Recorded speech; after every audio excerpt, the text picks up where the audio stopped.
I'll call the meeting to order. Welcome to the regular City Council meeting, January 10th, 2023. We'll begin with roll call. Councilmember Brookover. Here. Councilmember Watson. Here. Mayor Pro Tem Gregg. Here. Mayor Bacon. Present. Next up, I'll look for a motion to approve the agenda. So moved. Second. Moved and seconded. Any discussion? Hearing none. All in favor? Aye. Aye. Opposed? Motion carries. Next up, approval of the minutes. Minutes from regular council meeting, December 6, 2022. City Council discussion only meeting, December 13th, 2022. I'll look for a motion to approve. Motion to approve. Moved. Second. Moved and seconded. Any discussion? Hearing none. All in favor? Aye. Aye. Opposed? Motion carries. Next up, item 2.1, all written communication received by council will be posted on the online agenda packet. Next up, we'll have communication from the audience.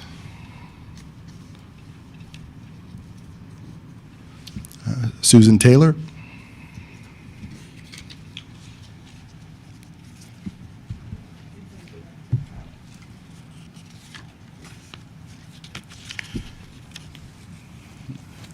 And just a reminder, you have 5 minutes per the rules.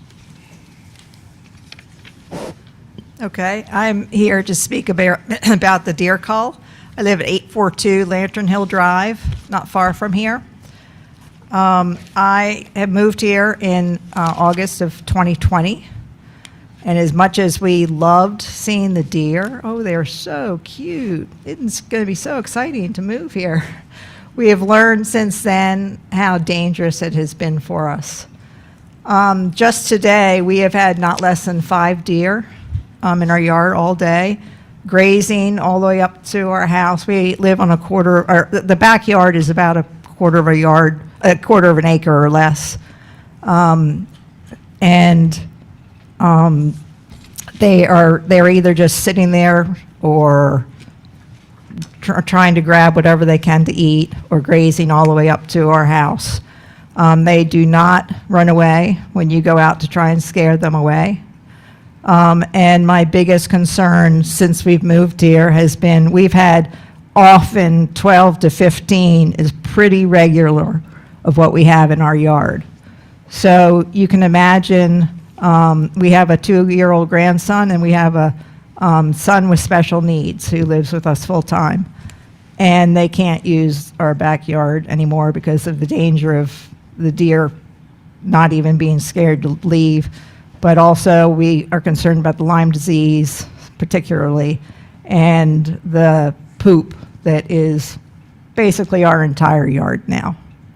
So I understand that there are lots of issues on both sides, but I just want to make it clear that it's gotten really, really, really out of hand and unsafe for not just us, but all children or anybody who's in the area. For lots of reasons it's unsafe, but particularly the disease that we worry about. Thank you very much. Thank you. Linda Marks.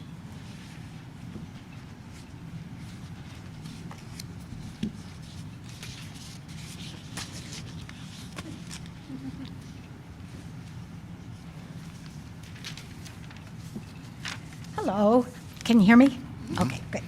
Basically, I'm here to ask questions of you, the council. What is your management goal regarding the deer? What is your goal based on? Is it based on deer-car collisions, habitat damage to greenways and parks, damage to private land, overpopulation, and poor health of the deer? And then I'd like to know, how are you collecting that data? And what agency is collecting the data? And does East Lansing and the agency collecting the data have similar goals? Besides culling, and it's so hard not to say culling, what actions have been taken to address the major issues? regarding cars, have you taken action to educate the public? What are the most likely times that deer are in and out? Have you thought about putting flashing lights in the most areas where deer-car collisions might happen?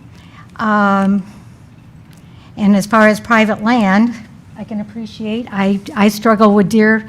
I don't look at them as a danger, but have you worked with MSU and decided what kind of products they can come up with to deter deer?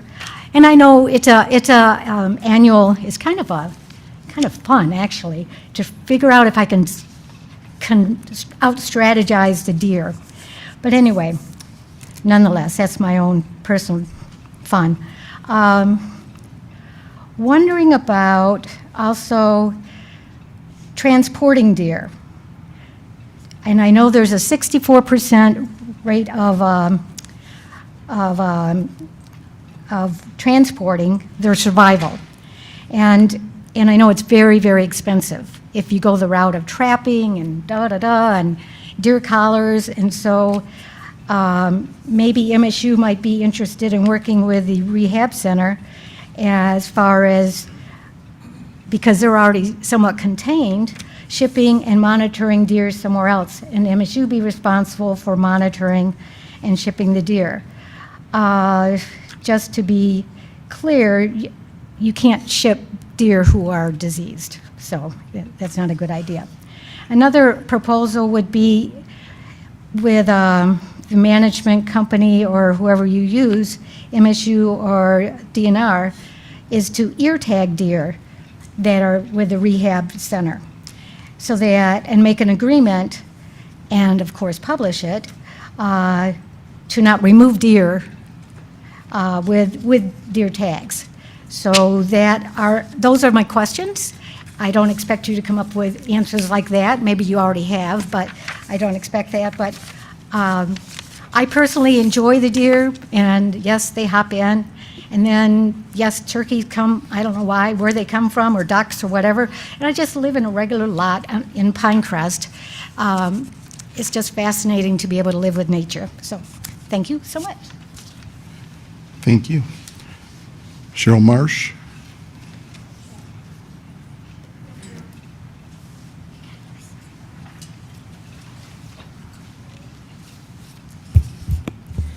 Hello, my name is Cheryl Connell Marsh, and I am the founder of Nottingham Nature Nook.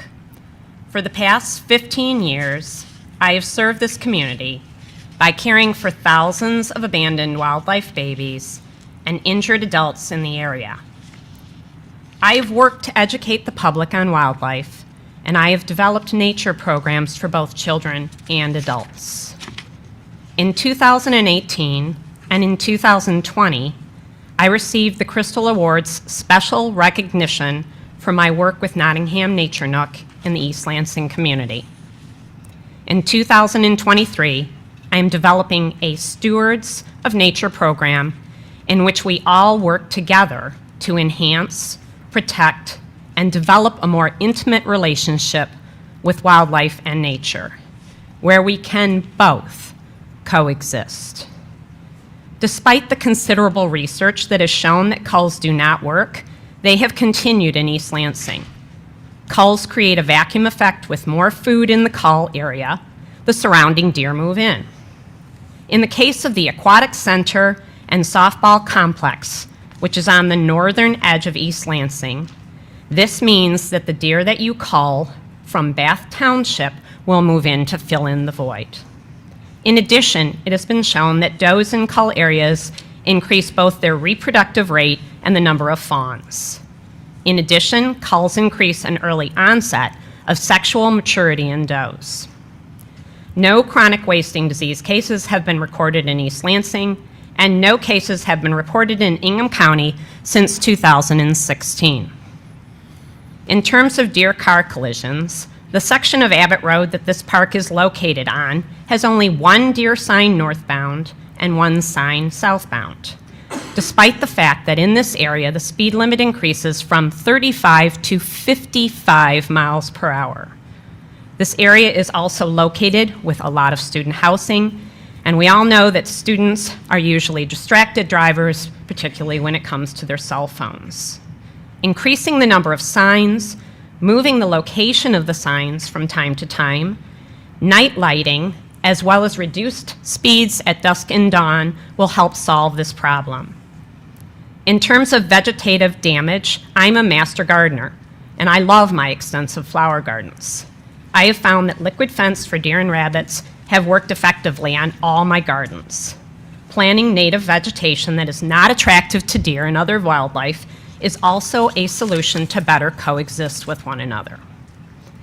Education and compassionate conservation is the answer to our deer management in this city.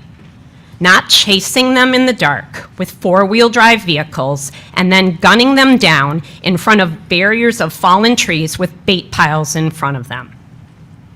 If you have ever held a tiny 5-pound fawn in your arms that gazed up at you with gentle and loving eyes, you could never conceive of harming them.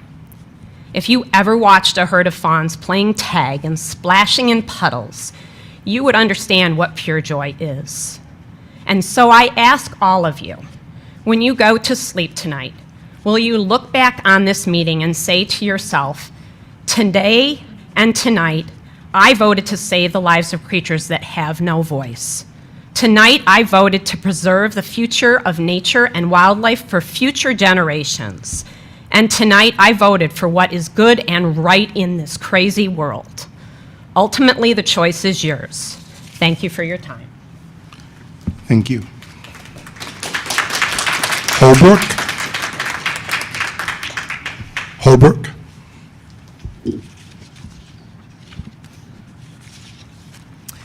Hello, I'm Eleanor Holbrook. I also live on Lantern Hill Drive, as some of my neighbors here. I wish I weren't here tonight to talk about deer again. I've talked about it a lot, so I'm not going to repeat what my neighbors said and will say when they're able to. But I am going to give you some very interesting statistics. I gave permission for a deer cam to be put in the back of my yard, and that was in 2019 and also last summer. Now this is just my yard. It's not my neighbor's yard, so this is astonishing when I found this out. The deer cam was put in by Michigan State University, a wildlife engagement specialist with the Department of Fisheries and Wildlife, all right? And they are the ones who are doing the count and doing the count for the council, as I understand it. So this deer cam, in 2019, in my yard alone, all right, it was put in for 60 days, from August 30 to October 28th. 47 deer were caught on camera, all right? So 12 fawns, 26 does, 6 bucks, and 15 unknown, couldn't identify. So they figured during that period of time, on average, less than 1 deer passed per day in my backyard, all right? So let's go to 2022, last summer. It was 96 days of deer capture with a camera on a tree in my backyard, all right? So it's sort of a deer highway, and let me tell you about it. It's on average, about 10 deer passed per day through my backyard. Now, they were traversing the other backyards too, but this is just my backyard, all right? A lot of it's at night, so I don't see it, but they eat at night. They're nocturnal animals, all right? So of those 997 fawns, it could be the same fawns, but 997 times they were captured on camera. 4,574 does and 1,090 bucks. So there was an attempt to identify those deer. Obviously, some of them are going back and forth many times, obviously. And the MSU was able to identify 943 unique deer. So we're talking about a lot of deer. So you can just imagine what they're doing to our yards, what they're doing to, I can't have birds. I can't have bird seed because when I hang it as high as I can so the deer can't get at it, they just trample all the bushes underneath. So in any event, I think that these statistics are very important because it tells you really how some neighborhoods are being seriously affected by the vast numbers of deers who are passing through from all the other areas in the city, because they do go from neighborhood to neighborhood. So sometimes you won't see them for a day, a couple of days, and then they'll be back again also. And as was mentioned before by my neighbor Susan Taylor, they will sit in the backyard and just look at you. It's just, they own the yard. It's their yard. They can be there. So anyway, I hope that you see how impressive these numbers are for somebody for just 1 yard. So thank you very much. Thank you. Rivetti? Mayor, may I ask just if there's spare seats? It looks like there's a couple of spare seats for the people who might want to sit if you all would like to, but okay. All right. Thanks. Thank you. Hi, my name's Diane Rivette, and I live at 919 Wick Court, which is in the Lantern Hill neighborhood. So I experience many of the same things that Eleanor and Susan experience with huge numbers of deer. When I moved to East Lansing in '91, I never saw a deer in my backyard. There were no deer in the neighborhood, nothing. So the numbers that we're seeing now are just really hard to believe that there are so many. And I love nature. I love wild animals. I keep my yard as wild as I can to become homes for birds and insects and other animals. But the number of deer is a big problem now. They're larger, there are more, and they think they own it.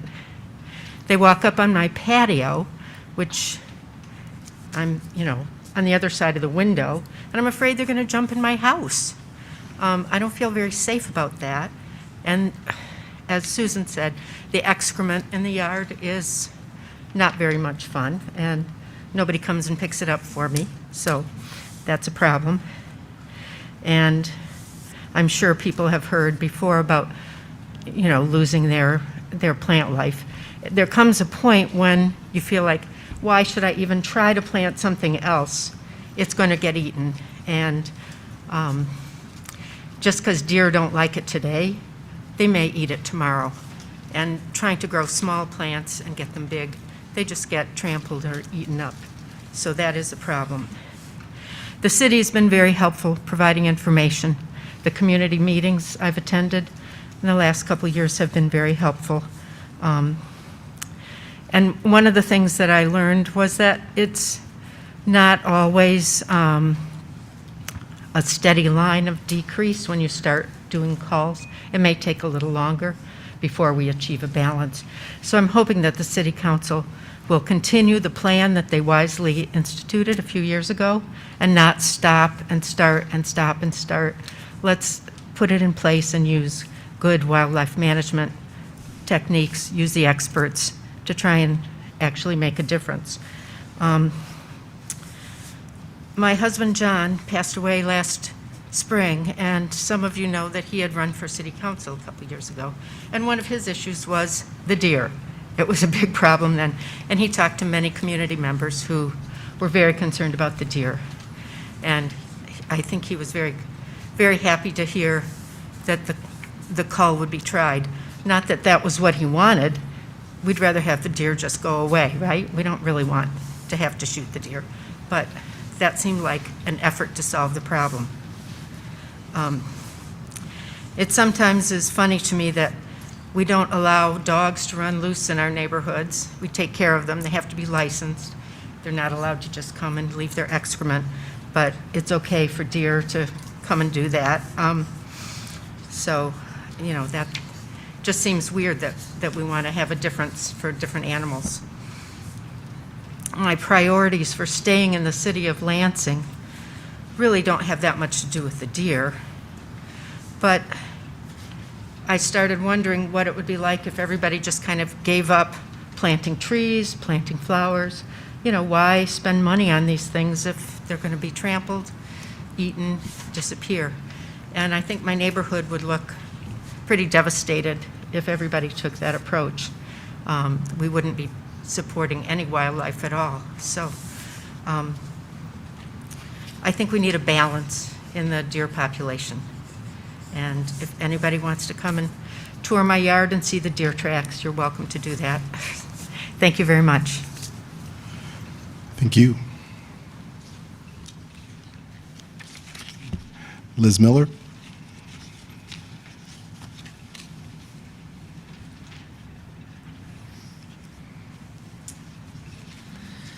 Oh dear. I guess I'm going to buck the trend and change the topic a little bit. Really? Buck the trend? Yeah. Okay. Thank you. Thank you.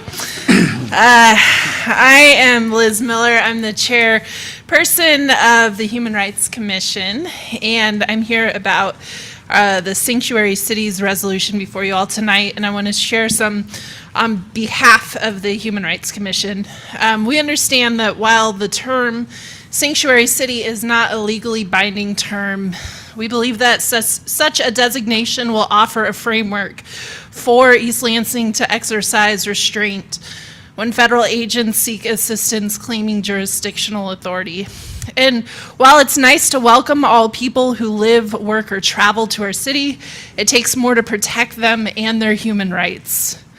Such a designation ensures the city will not discriminate in the availing of city services by the city's residents, regardless of their immigration status. It will also protect our city from politically motivated policies of those at the helm of federal offices in the near and distant future. If an immigrant is fearful of the police, they are unlikely to call and report a crime or domestic dispute or abuse or even a vehicle accident. We will be less safe as a result unless they are assured they're not to be fearful or any repercussion for doing the right thing. The HRC has been listening to student leaders from MSU for years on this issue, and this coming before council is long overdue. We have heard the charge from our awesome city council liaison that this doesn't become an empty resolution, and the HRC is prepared to continue to support and raise this issue and to work to advocate for all residents and people in East Lansing regardless of their immigration status. We'd urge City Council to vote in favor of this so that we can continue to strengthen our welcome to all residents here. Thank you. Thank you. Kit Carlson?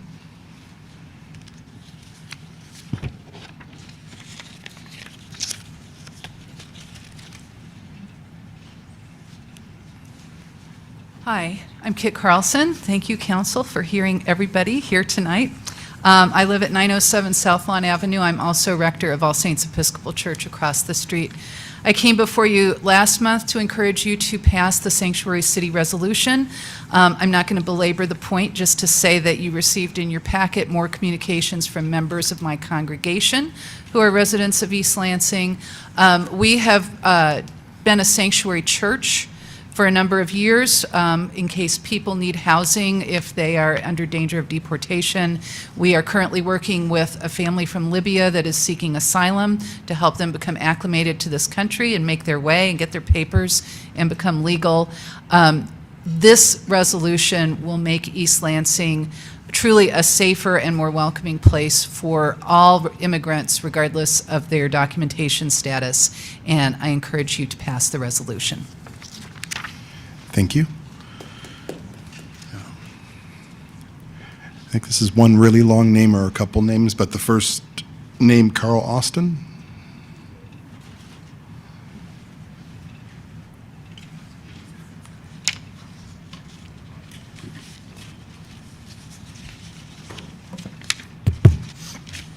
Hello, everyone. My name is Carl Austin Miller-Grandin, and I'm here to ask, encourage, and empower the council to declare East Lansing a sanctuary city. Currently, I am a senior studying social relations and policy through James Madison College, as well as philosophy through the College of Arts and Letters here at Michigan State. I proudly serve as both Vice President of Dream MSU, alongside our amazing president and my friend Raquel, who is also here today, and as Student Body Vice President for Internal Administration. In our capacity in both of these roles, Raquel and I have witnessed firsthand the infinite and beautiful stories from fellow members of not only the Spartan community, but the East Lansing community about how important it is that East Lansing becomes a sanctuary city. However we can, we want to fight like hell to make sure not a single person's voice is not at least brought to a table wherever we are. To echo the sentiments of so many within our community, Dream MSU and the student body of MSU have tirelessly fought and supported sanctuary city status for as long as I've been here on campus, and we will not stop the fight until all residents of our amazing community are protected as much as the next. While I could go on about statistics, I would like to encompass the humanity aspect of this argument in that to be privileged enough to call East Lansing my home, I witness daily how all people make our community so amazing, and we must do everything we can to protect everyone. Declaring East Lansing a sanctuary city brings humanity to all residents and will continue East Lansing in the trajectory we all wish to see for the future. If statistics and our pleas are not enough, please look into your own humanity and acknowledge that all humans should be granted the same rights and protections because we all put forth effort into making the communities we share the best they can be. To end my comment, I thank all those who allowed me to speak today, as I'll continue to fight for not only the Spartan community, but all residents of East Lansing. I ensure that as long as I'm here, our voices will be heard, and I'll continue to fight for everyone. I urge, no, I beg this council to vote for humanity, recognize this amazing feat, and acknowledge while voting that no person is illegally on land wrongfully stolen in the first place. Make East Lansing a sanctuary city. Thank you. Thank you. Jack Behan.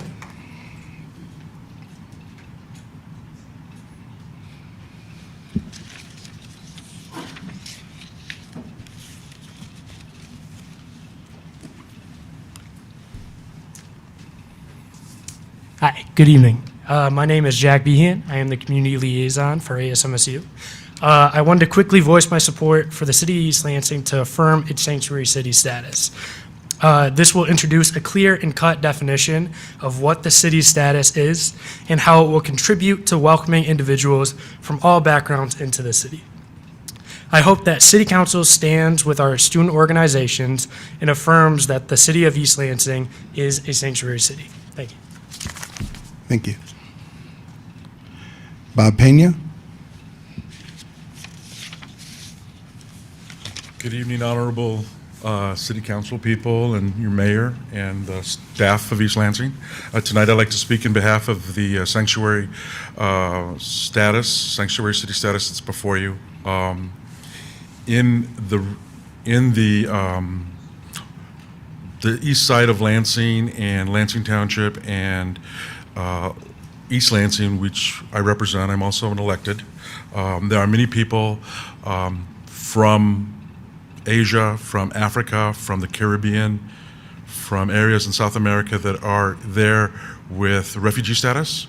The current wave that is most newcomers to the neighborhood are people from Afghanistan. Though I do commend you and for taking this under consideration.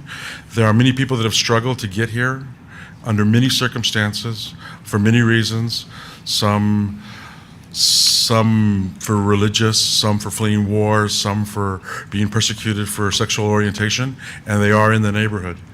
So I would like to take the time to say thank you for considering this, and I yield the rest and remaining time I have to the next speaker. Thank you. Thank you. Nicole Biber.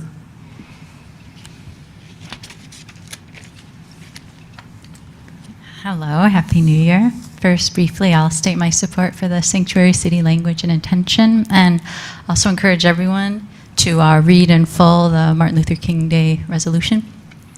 So now I want to offer my thoughts in regards to the tree standards of practice, which I hope will be advanced with matching funds.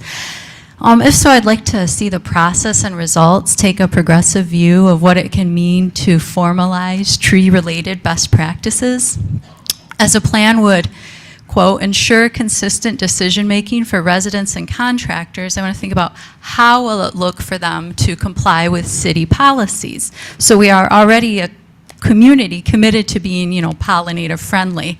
So if we're looking at how to ensure proper care, I hope we can see it as an opportunity to resolutely shift away from outmoded methods, which are often subjectively aesthetic, that undermine tree health and resiliency. So it's better for trees and all wildlife to, for example, leave the leaves. Trees need and thrive in a biodiverse community of plants. So the mention of protection of community trees, I kind of read it community of trees, oddly enough, because the trees themselves prefer a community.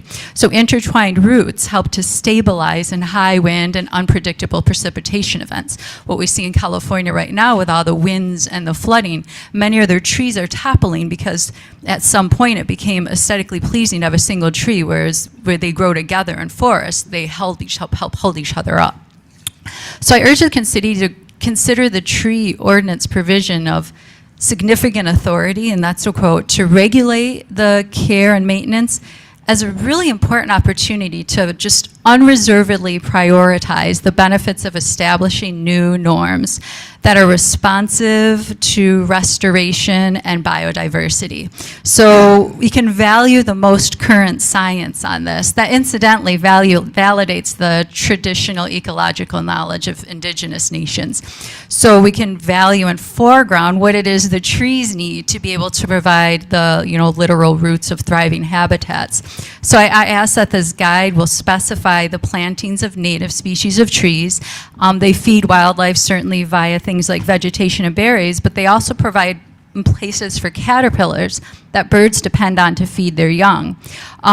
We should urge the natural composition of leaves where they land to build up healthy soil and provide, again, cover for small wildlife. If you interplant with other keystone flora like asters and goldenrod, again, that will take this as an opportunity to confirm the benefits of native trees and specify forward-thinking best practices to advance that pollinator health and biodiversity. Thanks.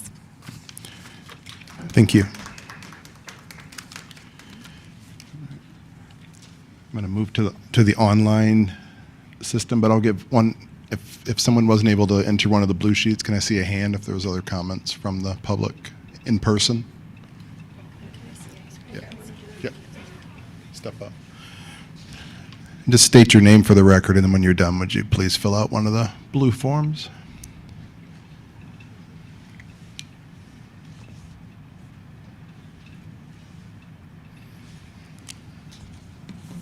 Hi, I've been here a couple times. I'm seeing so many familiar faces at this point. Thank you again for the opportunity to speak. Sorry I couldn't get my slipping in time. Wasn't sure if I was going to be able to speak, but I'm, again, also in support of the sanctuary city status. This is something that residents, students, and thousands of people in the community have been searching for and fighting for years now. I can tell you the story of myself, I could tell you the story of my parents, I could tell you the story of so many people who have been impacted directly by this seemingly small change of wording, but it really impacts lives in a way that most of us won't have any idea. And it's not just a change in wording, it's a change in the dynamic and the outlook that the city has on immigrants and residents and these people who give back so much to the community. As like Austin mentioned, there's so many statistics that we can give, stories that we can tell, but I don't think it would ever encompass fully the impact of this decision and how important this is for the residents here to feel a sense of belonging, and especially in the sense when who are we to tell them that they can't belong on land that wasn't ours to begin with. So again, I encourage you, I empower you to make this decision.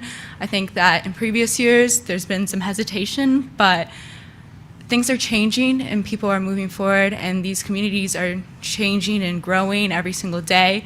And so we want to support them and make sure that they have the right resources to become productive members of the society and continue to give back in a positive way to our community, not just the economy, but the culture of community as well.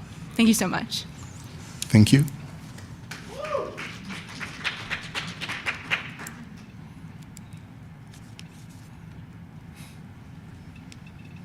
making this fun.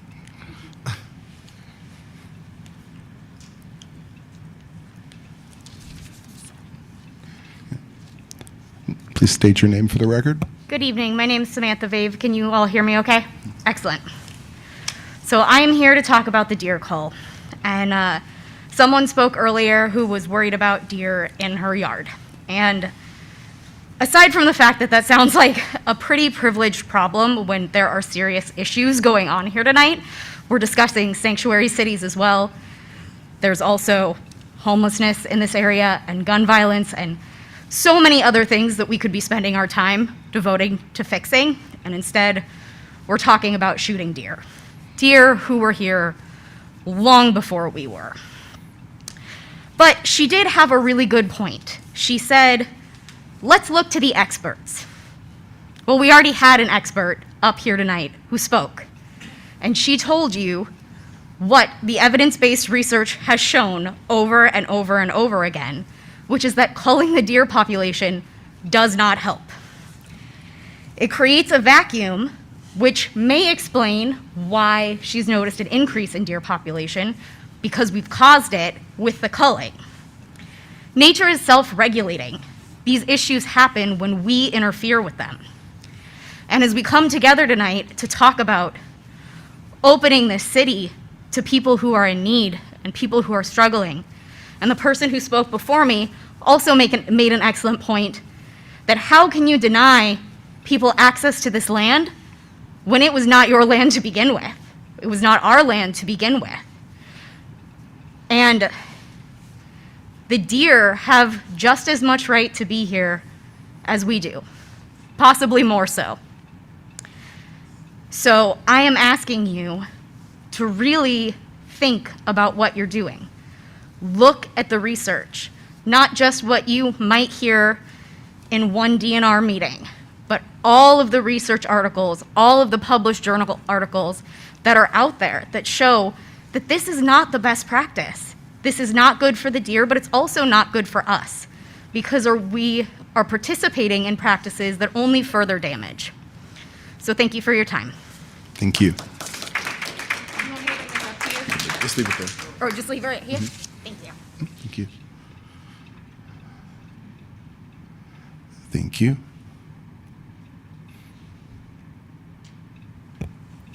Hi. My name is Eston Livingston. I just want to mention a few things in regards to the deer call. I love deer. I love animals. I have 2 dogs at home. I've lived with dogs my whole life. Yeah, deers are annoying. They get over my fence and they've eaten my garden several times. You know, that's just the way it is. But one thing to keep in mind is we created this issue in the first place. Our ancestors created this issue in the first place, who lived on this land long before we did, when they called the wolves. When you called the wolves the only predator for deers, that's going to cause more deers to, you know, be able to survive and live. And we need to keep that in mind as well, that, yeah, there's a ton of deers. No, we don't want to kill them, but we caused this problem in the first place when we called wolves. So I just want you to all keep that in mind. Thank you. Thank you.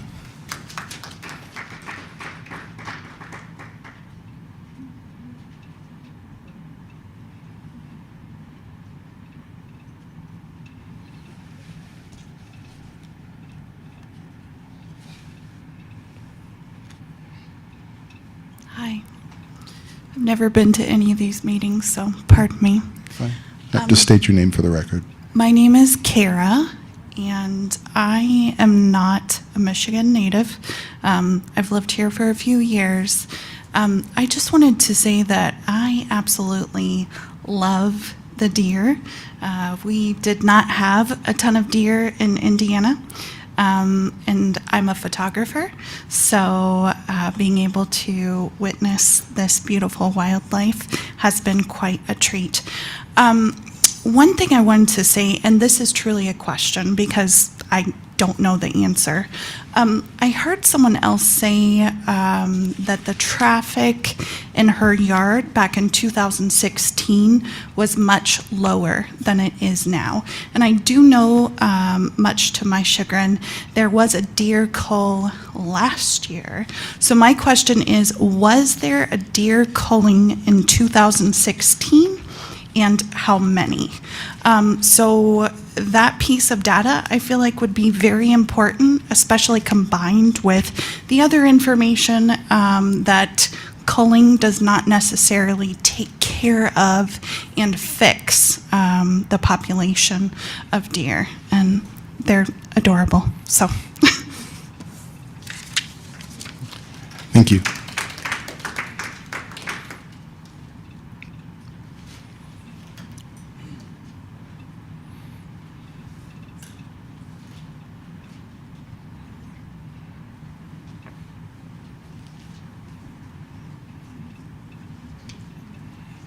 Hello, my name is Kirby Bruce, and we own and operate Bruce Pets in Lansing, and we wanted to come and just say how important Cheryl and Nottingham Nature Nook are to the community.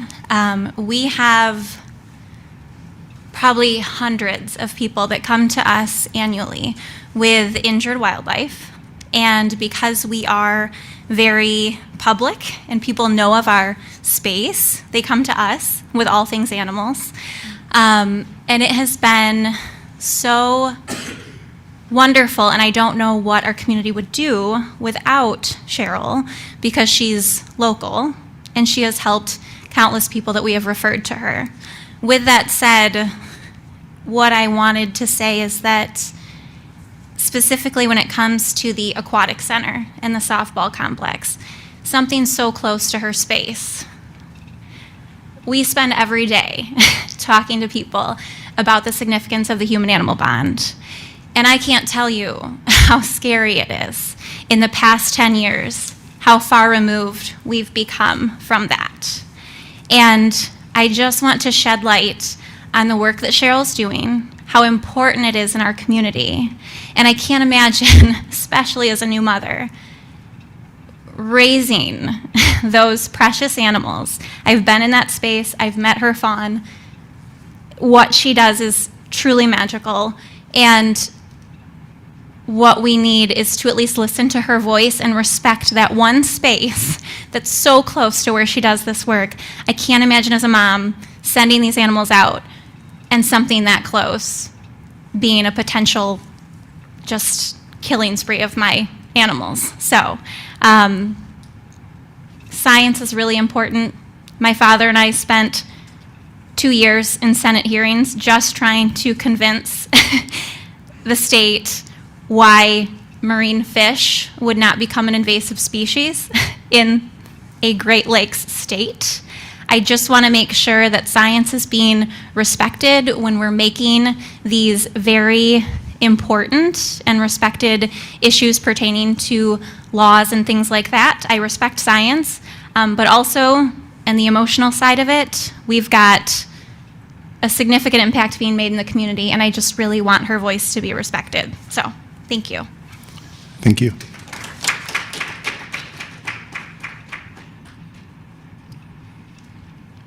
You can leave it at the podium. Thank you. Any callers in the online system? No callers in the queue. All right. Next up, communication from council. Councilperson Brookover. No, thank you, Mayor. I'll skip you, Councilperson Watson, until you're ready. I'm going to pass. Mayor Pro Tem Gregg. I don't have anything tonight. Yeah, I'll also be brief. I just want to say, first and foremost, welcome back to the students, faculty, and staff at Michigan State. We're always, of course, excited to have you back in school and looking forward to a safe semester and school year.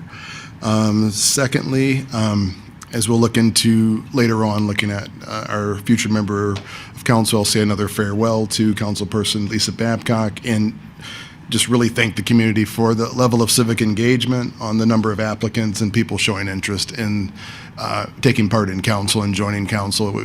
East Lansing never fails civically when it's time to step up and do our boards, commissions, and even council. So many people showed up and asked questions and got in. It's going to be a very tough decision, but I want to thank you for your participation. And then obviously we'll be giving a special presentation heading here for the Martin Luther King holiday. Just want to say, make sure you look into the holiday and make it a day of service and make it important and continue to keep it out front and keep service in mind. Many of the subjects that came across here are about compassion and many other things, and I really, in the spirit of Dr. King from the Sanctuary Cities, really into wildlife management. It's all kind of one thing when you really think about it. So just really consider your thought process heading into the King holiday and looking for areas of service and ways to participate and help the community. Next up, City Manager's report. No report this evening. Thank you, Mayor. Thank you. City Attorney's report. I do not have a report this evening. Thank you. Thank you. Next up, a large part of this audience is my friends in contingent and friends of the City of East Lansing. We're going to do a special presentation to the Dr. Martin Luther King Commission of Mid-Michigan.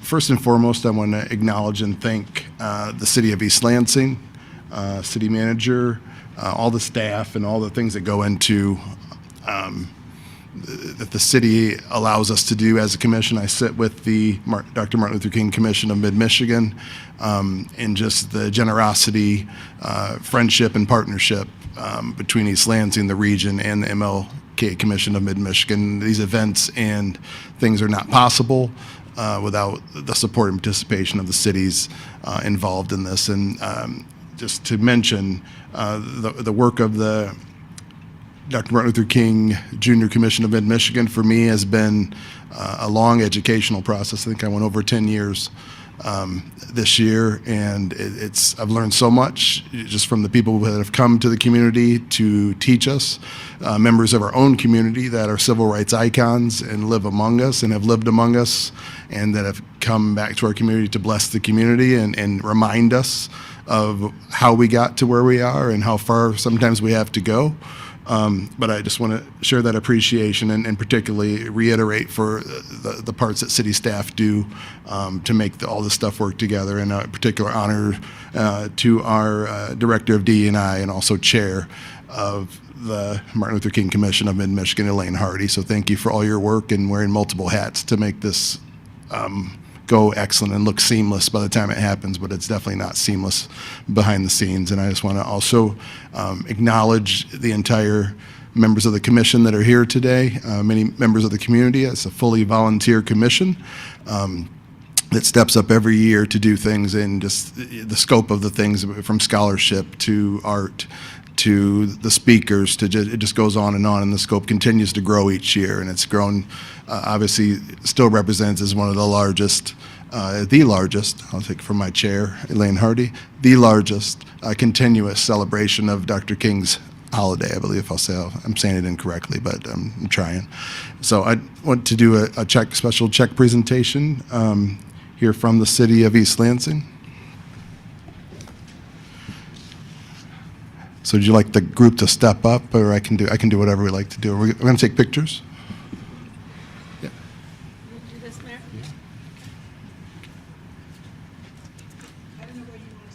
I don't know. Where's our camera?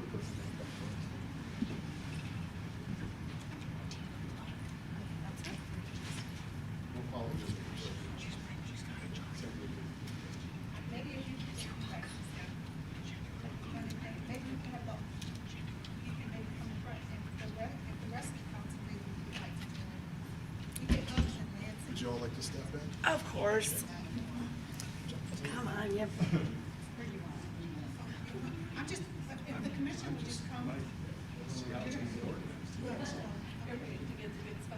Yeah, exactly.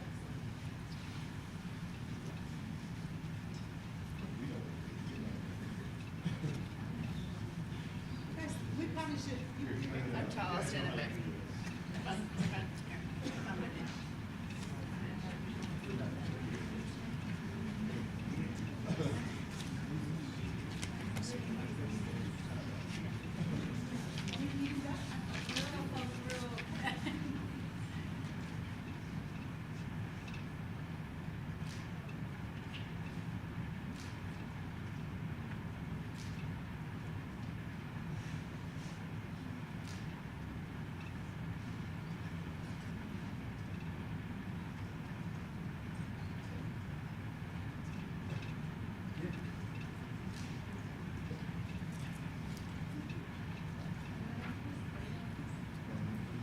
Thank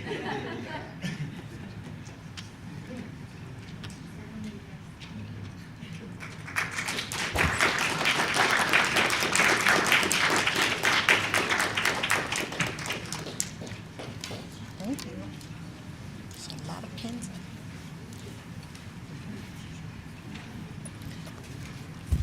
Mayor and Council, you all have probably heard me say this for the 20 years that I've had the privilege of serving as the city's liaison to this commission, that the work that we do wouldn't be possible without the city of East Lansing. Several years ago, 2 decades ago, the city of East Lansing stood up as a partner to the commission and ensured that the signature event that we do every year would happen. And so we would just, as a commission, like to invite the community to join us on Monday, January 16th at 11 o'clock a.m. at the Lansing Center for our 38th annual luncheon. We are excited to be back in person after a 2-year hiatus due to that horrible pandemic, where we were boasting that we were the largest luncheon event in the nation honoring Dr. King. And we'll get back there. There'll just be a little over 1,000 of us this year gathered in the Lansing Center as we welcome to our community Attorney Fred Gray. Many people don't know that name, but you know his work. He defended a woman by the name of Rosa Parks when she refused to give her seat up on a bus in Montgomery, Alabama. And he was this guy named Martin Luther King Jr.'s attorney. And most notably for people who are in the legal community, understand that he was the representative for the Tuskegee syphilis victims. And so he is 92 years old. He still manages to go into his law practice every day, and we are excited to welcome him to the community and just honored that he has agreed to join us. And if the mayor would allow me one more point of privilege, I would really be honored if you would allow me to introduce the commission that was here.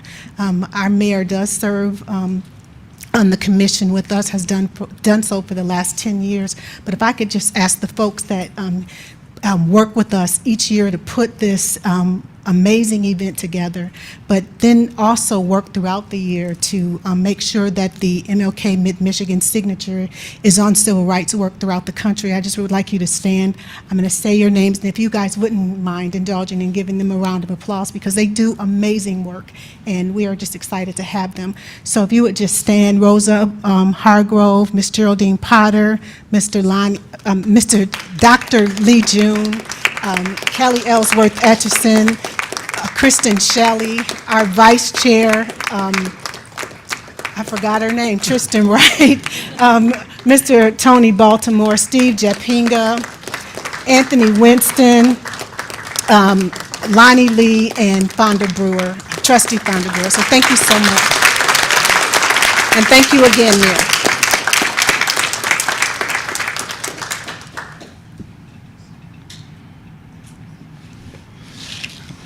This has been an action-packed meeting. Next up, item 4, the consent agenda. Thank you, Mayor. We have the following items on the consent agenda for council's consideration. Item 4.1, approve the following appointments or reappointments to boards or commissions. A, Abby Taikaki to the Arts Commission for a full term ending December 31st, 2025. B, Beth Russell to the Board of Review for a full term ending December 31st, 2025. C, John Munn to the Board of Review for a full term ending December 31st, 2025. D, Matthew Tenfeld to the Downtown Management Board for a full term ending December 31st, 2026. Lori Cumberbatch to the Downtown Management Board for a full term ending December 31st, 2026. F, Ali Hayter to the Downtown Management Board for a full term ending December 31st, 2026. G, Roberta Jameson to the Senior Commission for a full term ending December 31st, 2025. H, Kathy Bouchard White to the Senior Commission for a partial term ending December 31st, 2023. Item 4.2, approve the agreement for the Michigan Department of Natural Resources MDNR Urban and Community Forestry Program Grant Award and authorize the city manager to sign. Item 4.3, approve a resolution honoring Dr. Martin Luther King Jr. Item 4.4, approve a contract with Lexipol for an annual fire policy subscription in the amount of $18,809 and authorize the city manager to sign. Item 4.5, approve a contract with TLS Productions Inc. in the amount of $76,936.08 for the replacement and upgrading of stage lighting in the Albert A. White Performing Arts Center.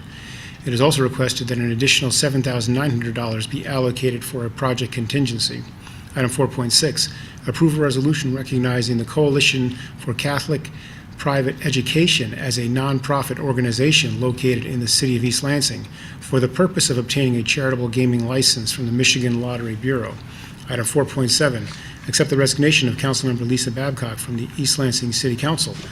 Those are all the items on the consent agenda for council's consideration. Move the approval of the consent agenda. Second. Moved and seconded. Any further discussion? Hearing none. All in favor? Aye. Opposed? Consent agenda carries. Next up, item 5.1, public hearing. Consideration of special use permit request from Green Cure Group LLC to establish a marijuana retailer at 2040 Merritt Road. Good evening, everybody. So my name is Peter Menser. I'm the Planning and Zoning Administrator for the city. Happy to be here this evening.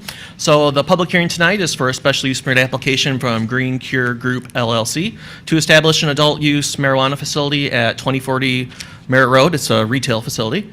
So council approved a special use permit and a site plan for the medical portion, the medical marijuana sales facility in 2019 at this address. And this proposal represents the adult use component of that facility. So the proposal is to operate an adult use marijuana facility within 1/2 of a 7,000 square foot building that's currently under construction on the site. The Planning Commission held their public hearing on this request at its meeting in October on the 26th last year and recommended approval at their meeting on November 9 of 2022, subject to 20 conditions that are mostly geared towards ensuring compliance with the city's marijuana operational standards. So provided in your meeting packet, it starts on page 319, depending on how you got there, is a compendium information on the SUP application. It includes the site plans, staff reports, other supplemental information that was provided by the applicant. Also included is a motion to approve the special use permit, subject to those conditions that were recommended by the Planning Commission. So I appreciate the opportunity to address you. Available for any questions you might have. I believe somewhere in this room is the applicant for the SUP, but I haven't laid eyes on him, so. There you go, right, yeah, good. Does this require a public hearing? Yeah. Why don't I do that? My name is Mike Abdulmer with Green Cure Group, here to Hello. answer any questions. Yeah, Mike, let me do that first. I'll just go ahead and start with you. I'm going to open the public hearing. Mike Abdulmer, here as the owner representative for Green Cure Group. If the council has any questions, I'm here to go ahead and answer them. Questions from council? So this facility is not constructed yet, correct? It is, it has been erected, has Oh, a okay. roof, is building. Okay, but it's most of not, the it's site not work- open for it's not business open yet? and Okay. operating, correct. Got it. Yes. Do you have a timeline for that? We will be open in the spring. Okay. Have you been approved for a state license yet? Yes, Green Cure Group is pre-qualified through the state. Thank you.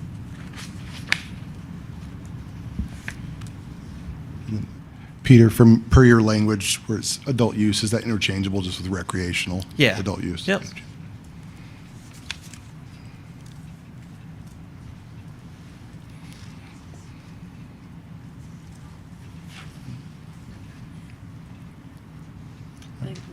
If you can take a seat if we have any other Yeah, questions, bring we you can call back you up. up, but if other people want to comment on the public hearing. The public hearing's open. Any comments from the public?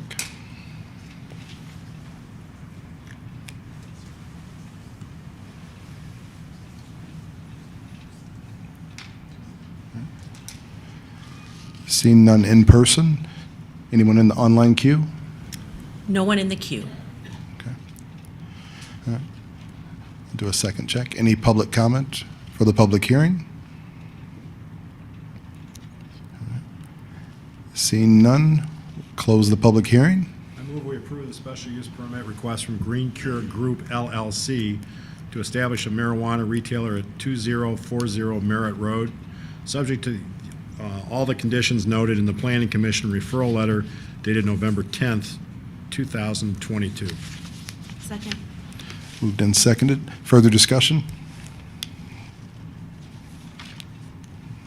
All right, hearing none. All in favor? Aye. Opposed? Thank you. Next up on the business agenda, item 6.1, consideration of annual deer removal for wildlife management.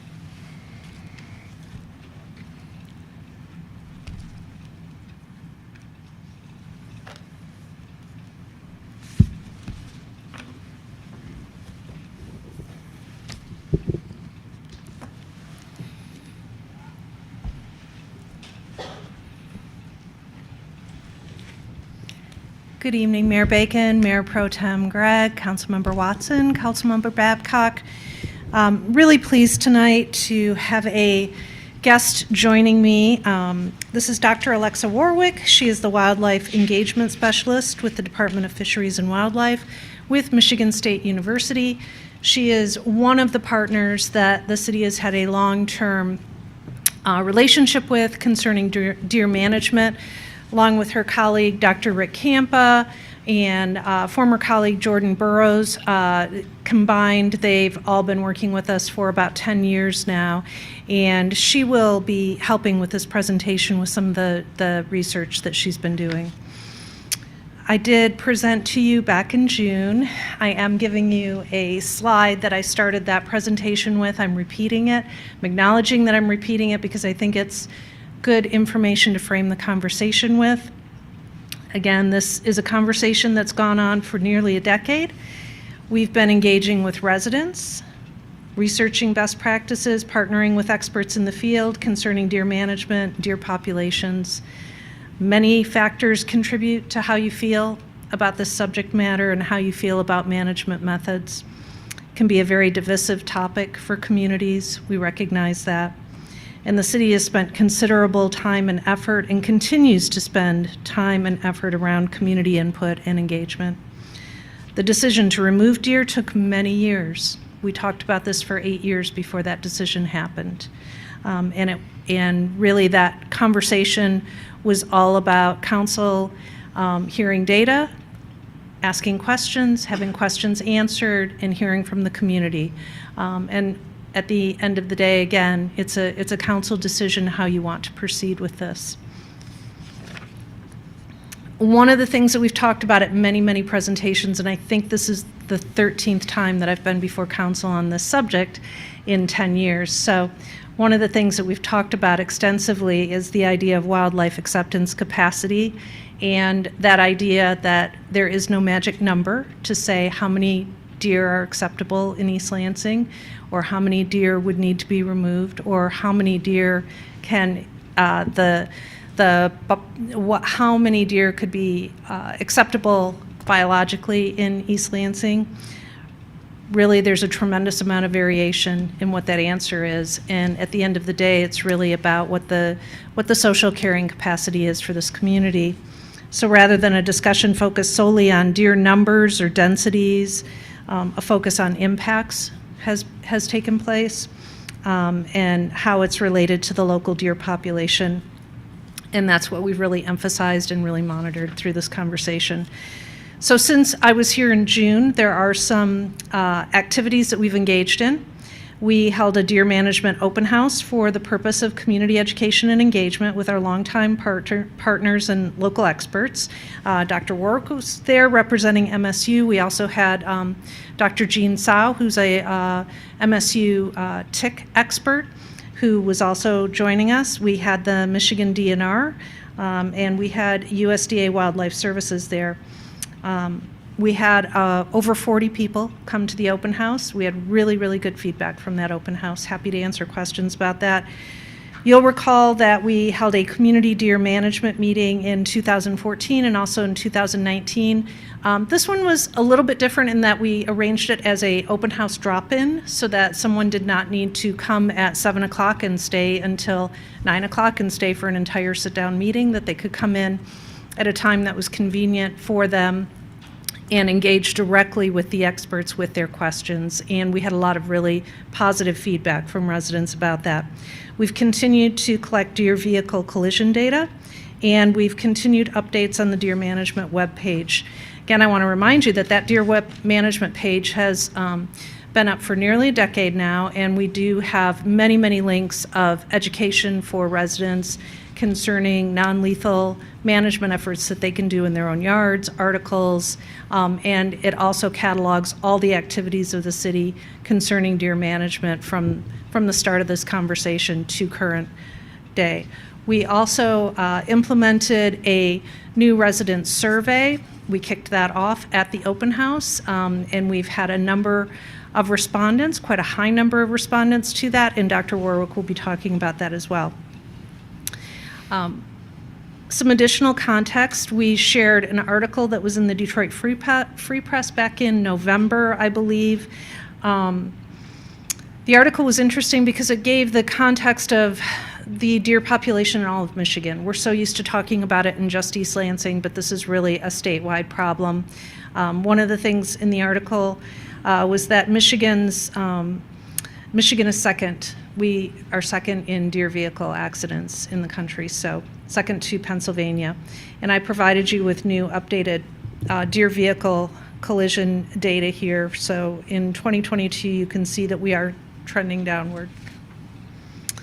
At this point, I'm going to turn it over to Dr. Warwick to talk about some of the data collection that MSU has been doing for us, specifically trail cameras and the surveys that we've implemented, and I'm going to let her take it from here. You hear me okay? So yeah, my name is Alexa Warwick. I've been at Michigan State University since 2019 and got involved with this project shortly thereafter. As Kathy mentioned, there's two sets of data I'll be talking about tonight. The first will be the trail cameras, and just want to really start off by saying thanks for the opportunity to share a lot of the work that's been happening over the last 6-7 months, and that does include funds from the city to support undergraduates who've been involved in analyzing, putting out these trail cameras, helping craft survey questions, things like that. So appreciate your efforts in supporting also our youth in their own professions. So these, I would say, are preliminary right now. We were in the process of analyzing these when the request came to present tonight. So as you might imagine, it takes a while for data to be analyzed and robustly presented. We have a 45-page report from the 2019 work that was done. So there will be much more that can be shared. This is kind of the highlights, so to speak, so far.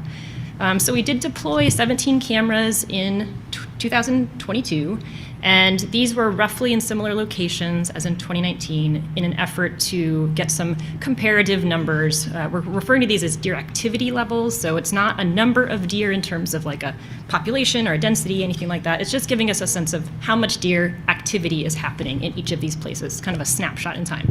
So they were out at 8 different parks or properties with the sports complex, aquatic center property, and then 3 different residences. They were out for about a little over 100 days per camera. And if you're not familiar with these trail cameras or camera traps, sometimes they're called, you can kind of see a little picture in the upper left corner there. But basically, it just takes a photo when it's triggered by movement in front of the camera. These could be as few as 2,000 to as many as 10,000 in a single set of camera traps. Like a single camera can have as many as 10,000 photos, and those have to be reviewed manually. So you can imagine how many hours that is of undergraduate effort to go through these. So I will want to thank the undergrads who were involved with this project. And we do, just to kind of clarify some of the terms that I'll be using, we try to remove repeat deer. So in a short time period, when we have a burst of images that come through when a deer moves across in front of the camera, we can note that's the same deer when they're in consecutive photos. So that's why we try to remove those repeat deer and just count them once, and that's the term that I use as unique, is just to say that one deer passed by, could have sat there, foraged for 20 minutes, but we're not going to count it 20 times just because it was in that same vicinity for that time period. We can't know across days. We don't tag deer. We don't touch them at all. This is all indirect we're not out there doing this, which is a really useful way to make sure we're looking at their behavior without any influence. And then we get this number, this sort of unique number of deer, and divide that by the total days that the camera's been out, and that's what I'll be presenting about what I call the average number of deer per day. So it's kind of our estimate that we're using. Okay, so a quick overview, next slide, of the locations, and you can see just roughly they're scattered across those different parks, and then we have the 3 residential properties. The graph that I'll show you on the next page will have the current 2022 cameras that have been analyzed. Not all of them are included that you see on this map, but going from the smallest in average number of deer per day to the largest, and you'll see lots of variation. This was pretty consistent in terms of the 2019, where we had variation both among parks and even sometimes within parks, that the average number of deer for a particular camera can vary across those, which just means they're wild animals, they're moving in a variety of patterns. And then just to note, we did unfortunately have 3 cameras that appear to be stolen, so we did check things about halfway through, so we have data from the first half, but not the second half of the data, so or from the time the camera was out. And then I'm going to take these 2002, 22, and put them against the 2019. This is a little bit gnarly looking, but just bear with me and I'll explain what you're seeing here. So the x-axis is once again the cameras, just labeled by the locations that they're at. This doesn't have the residence locations on it. And then on the y-axis, this is that average number of deer per day, so total unique deer by the number of camera days. And the first column, the first bar, will be the 2019 average. The second bar that has a little 2022 on the top is, as you might expect, the 2022 numbers. So just as an overall, we did see some decrease in the average number of deer per day for most of the cameras, not all of them. Even that very first Harrison Meadows camera did show an increase, but most of them did show decreases, or at least about the same.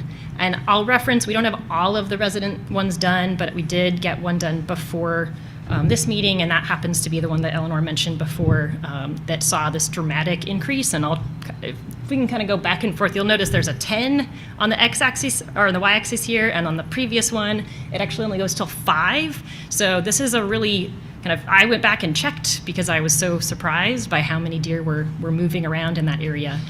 So it is sort of a dramatic difference between those, and I hope to add those other 2 residential data points so that we can see, is this unusual, or is that maybe consistent with other residential properties? If you go to the next slide. And then one last note, there's lots of information we could glean from these. We focus on deer, obviously. We get other information about other species that might be there.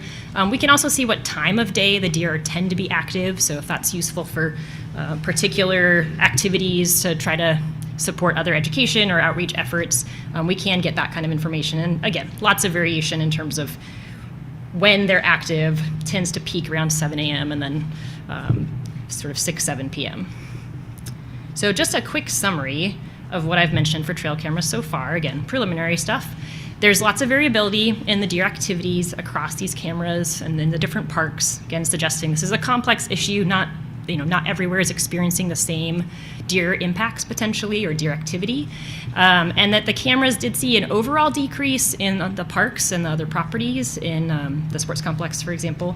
And not all of them did, but that seemed to be the overall trend. And again, we had that one residential camera that we had finished already that has a much higher increase in deer activity compared to 2019. Okay. So now I'll shift to the second set of data, and this is the mostly online surveys. We did offer an option for hard copy, and a few people got those as well, and we've incorporated that into these results. And this is looking at resident perception of deer, especially, as Kathy mentioned, this idea of impacts and how if people perceived impacts changing or not changing since 2020 was kind of our focus. And many of these questions are very similar, if not identical, to the Oakland County group that is working to have some multiple communities working together in trying to manage deer and understand the perceptions of their various residents about deer. So we're trying to be consistent in how we look at these data across different places in Michigan, because it is one population of deer, not disconnected. So we had, as of 5 p.m. last Thursday, 486 responses, and we did ask residents to provide an address. This was phrased as an East Lansing resident survey. So after looking at all of the East Lansing addresses and going through, we did verify 357 that were actual within East Lansing addresses. A few things were incomplete. It automatically saves some of the after a week if they haven't finished it, for example. So a few of them were that. And then we did allow for duplicate addresses because there are likely people living together that would want to have either different or at least have their perspectives shared. So those are included here. Of the 357 respondents that I'll be sharing tonight, a third of them had lived at their residence for 21 years or more, and their age varied. You can see that in the two pie charts on the bottom, kind of a mix of time at current address and age of respondents.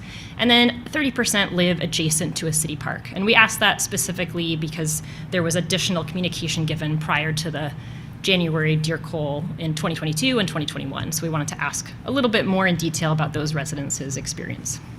Now, we have also been asking online surveys. Before I was involved, I was just doing some analysis of those data prior to 2022, and I do have the same question across 3 different periods of surveys. So you'll notice when we ask, what's your best describes your feelings about deer in East Lansing, we have 4 options that they can choose from, that we've seen some pretty consistent patterns in terms of feelings about deer from 2014, 2019, and 2022. And just to distinguish the 2022, I'll keep saying 2022, but we had some, obviously some responses into 2023, and that was a very targeted time frame. That was only about a month of having surveys, whereas the 2014, 2019 were collected throughout the year just as people wanted to respond. So you'll note on this one that most people enjoy seeing a few deer but worry about the problems they cause, and then the next 2 are sort of similar in number, around 30% or 25%. And we also asked them about what they think the current number of deer in East Lansing is in terms of too high, too low, and 60% in 2022 said they thought it was too high. Since 2020, what changes in the number of deer have you noticed in East Lansing, if any? And about a third said it stayed around the same, and another third said increased. Again, we also looking at this impacts question, since 2020, what changes in deer-related impacts or concerns have you experienced? And a similar, about a third said it had stayed the same, and a little over a third had said it had increased. And instead of going through a bunch of more graphs, I'm just going to summarize some additional information. There's a lot of data here, and I'm happy to provide it in other forms if council's interested in that. And just to kind of summarize things I've said so far, we haven't seen feelings about deer change very much, at least measured by the same question on online surveys.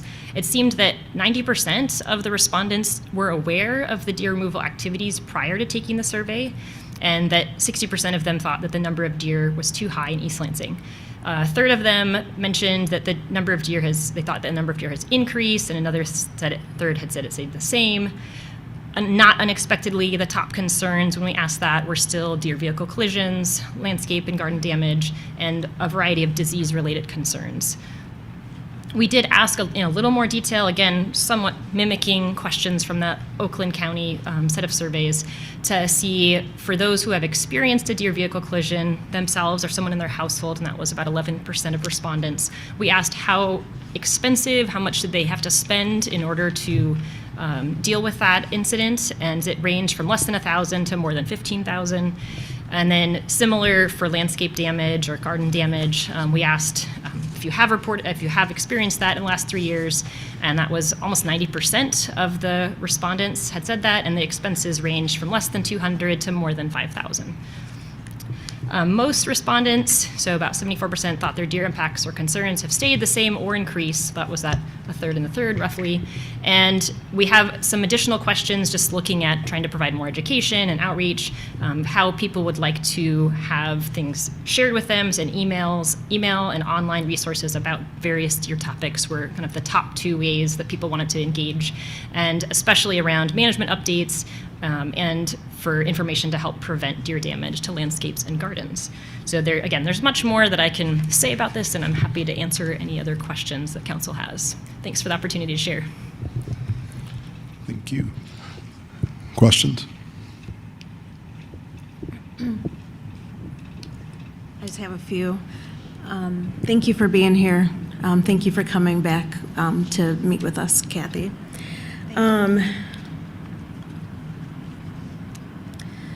Do we ever set up trail cameras on sites where new buildings are coming? Do we ever, get an idea of the wildlife on the properties before we build and interrupt those systems?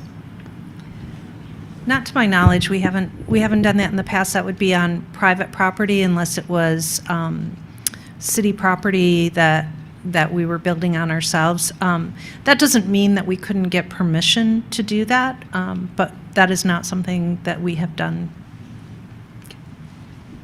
Thank you. Yeah, just a quick comment. Thank you, Kathy, and Parks in general for doing. I imagine this is not your favorite part of your function, but I do appreciate even all the correspondence and all the interest around this subject, and even from some of the people who were talking. I do think there's a kind of a tie to our humanity that we do look at this each and every time, and kind of not skip over this process. And essentially, thank you for the expert opinion as well. If we find better ways of management, that we continue to adapt and do those things. And I appreciate you pulling this presentation back out and sharing it with the public, because it does generate every year probably the most emails and correspondence either way that I get all year. So it's interesting. So it's important. So thank you for the work. I just thank you for the audience participation, and on this subject, I think both sides are correct. It's one of those there's some intractable parts of this that are necessary. And just to give you my opinion, it's authorized, it's in position. I wanted to have this conversation because I just think it's important to have the conversation. And if we're going to make life and death decisions, we should have hard conversations about it. And I just think that's important. But I do want to acknowledge that the call is in place and authorized. And I also thank the city manager for allowing, or just presenting the forum for us to revisit this again, because I know this is time bound as well. And I'll even say to last season, that was part of the challenge of the call. We allowed with seasonally, and the weather shifts and some of those things made the call far less effective 1 year ago, and that's kind of what was reported back to us, and that was part of the seasonality and the severity of last winter and some other things. So I understand there's a lot in the air. And we'll continue to evaluate it and look at it. And I appreciate all sides, and we'll continue to talk about that. And I particularly appreciate staying connected to animals and our humanity and other things as we see other symptoms in society. Sometimes that disconnection is part of those symptoms. So I'll just leave it at that. So, Council, you have two motions in front of you. And I'm adding a first verbal, so it's going to be 3 motions. So the first motion that I would like to present is, whereas injured deer are dropped off and released at a park that culling takes place, the aquatic softball complex, whereas the number of deer culled is minimal, I would like to make a motion to eliminate the cull that takes place at the Aquatic Center softball complex.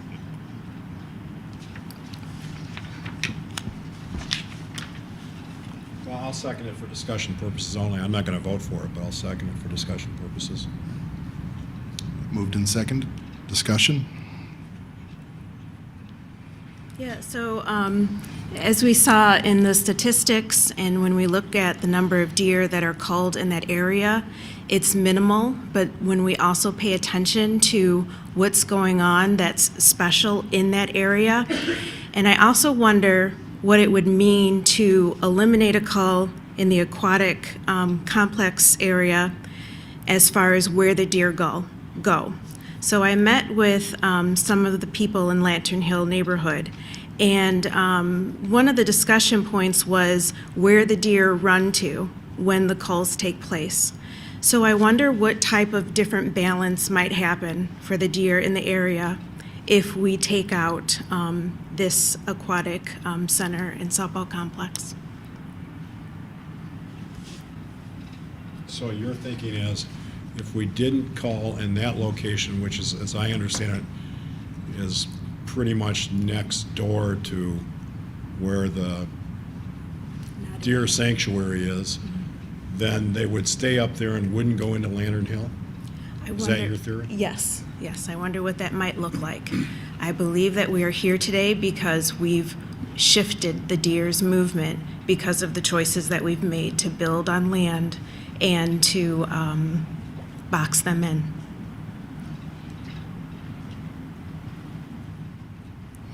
Best way I can articulate that, it does make sense.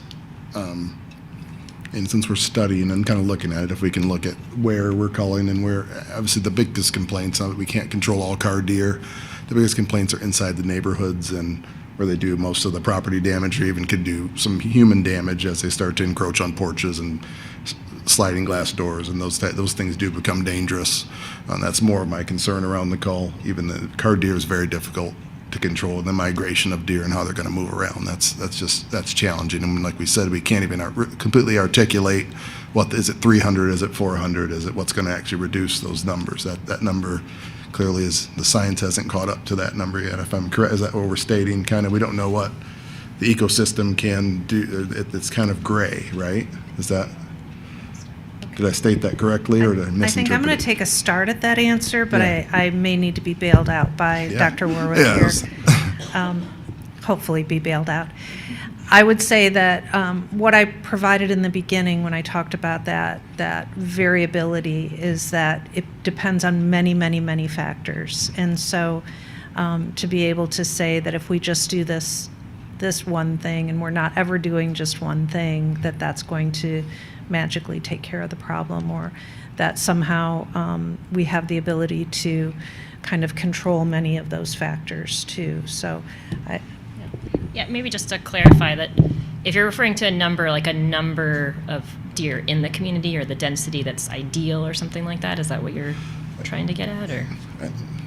Well, the response was kind of vague. I think I think we were saying that we're not exactly sure what equilibrium is.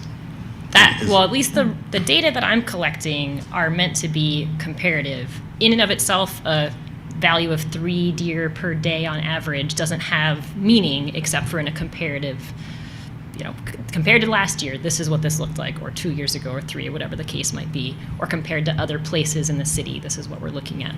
So those numbers are intended to do some, how does it look after this round, or if you change something about the coal, what does that change ultimately for deer activity? If you're interested in getting an actual number of deer, that's a very different and much more involved set of field methods, and this is a fairly cheap way to get these kinds of values to compare over time.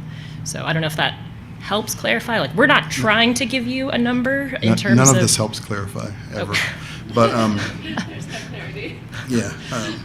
But in simplicity, I guess, but what we're doing, since we are having more of an eye towards research and looking at this, if we remove this small subsection of the city from the cull, and then if we looked at the impact of that via cameras or whatever down the road, then we could actually make interpret that would kind of be fair to the individuals who want to preserve the deer, as well as individuals who want to get to that proverbial right number or equilibrium, whatever that's going to be for our community, which is elusive, is what I'm hearing us saying. So Kathy, you had a really good phrase at the very beginning of your talk, but say that again if you know what I'm talking about, the capacity? The wildlife acceptance capacity. Yeah. And that's where we're talking about there are a number of factors that go into that. And when you try to understand what does success look like.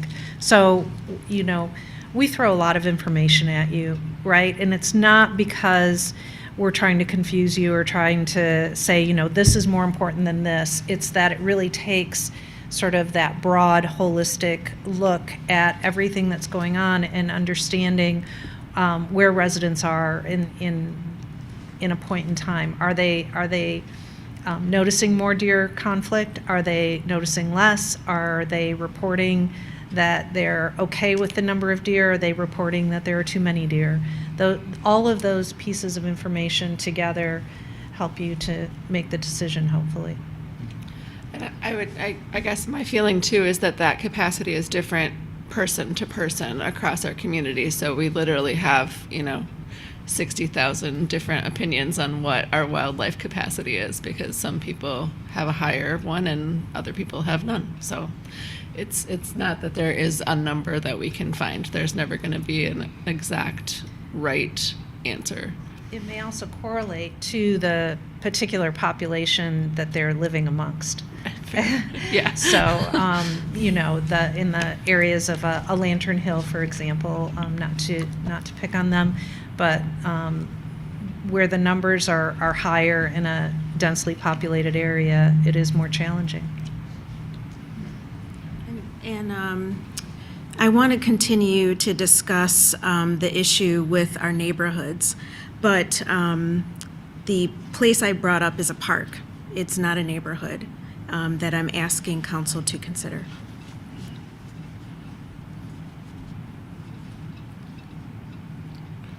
There's no further discussion or discussion?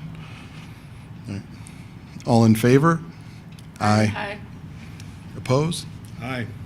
Motion carries 3-1. I think particular attention, Kathy, to just, for me, it's notice, that we bring the notice a little bit and just allow the conversation to resume, even if the action is pre-prescribed or what we have to do what we have to do. I think that we give, you did a lot of work on this as well, but just given, even through council, allowing people to come back and vent and have a conversation about it, I think it's okay. So we get to that. Thank you. Thank you. And that brings me to my second motion. Whereas culling deer began with vague parameters and minimal annual accountability for the continued practice to manage animals, and whereas humans and our decisions to own land and build where animals already inhabit displays little regard for this wildlife and contributes to deer movements that can be problematic, motion for the City of East Lansing City Council to receive annual updates on plans to cull deer, including improvements being made toward lethal and non-lethal options, pros and cons, supporting data, for example, population numbers, etc., dates of cull, and recommendations at least 14 days before the culling begins. And if this motion is inconsistent with previous motions, those motions are void as to inconsistent portions only. Second. Discussion? No, go ahead, Dana. If you don't ask my question, I'll ask my question. Okay. Every year, I am surprised that there's just an announcement about the cull. As controversial as it is, as life-taking as it is, I think it warrants ongoing conversations and updates, not just from 10 years ago or 5 years ago, but every single year we make that decision to take lives. I think there needs to be more accountability and some discussions. It remains an issue, and the decision to cull isn't completely solving everything either. And so I challenge the City of East Lansing to search for non-lethal ways as well to coexist with the deer that are here. Thank you.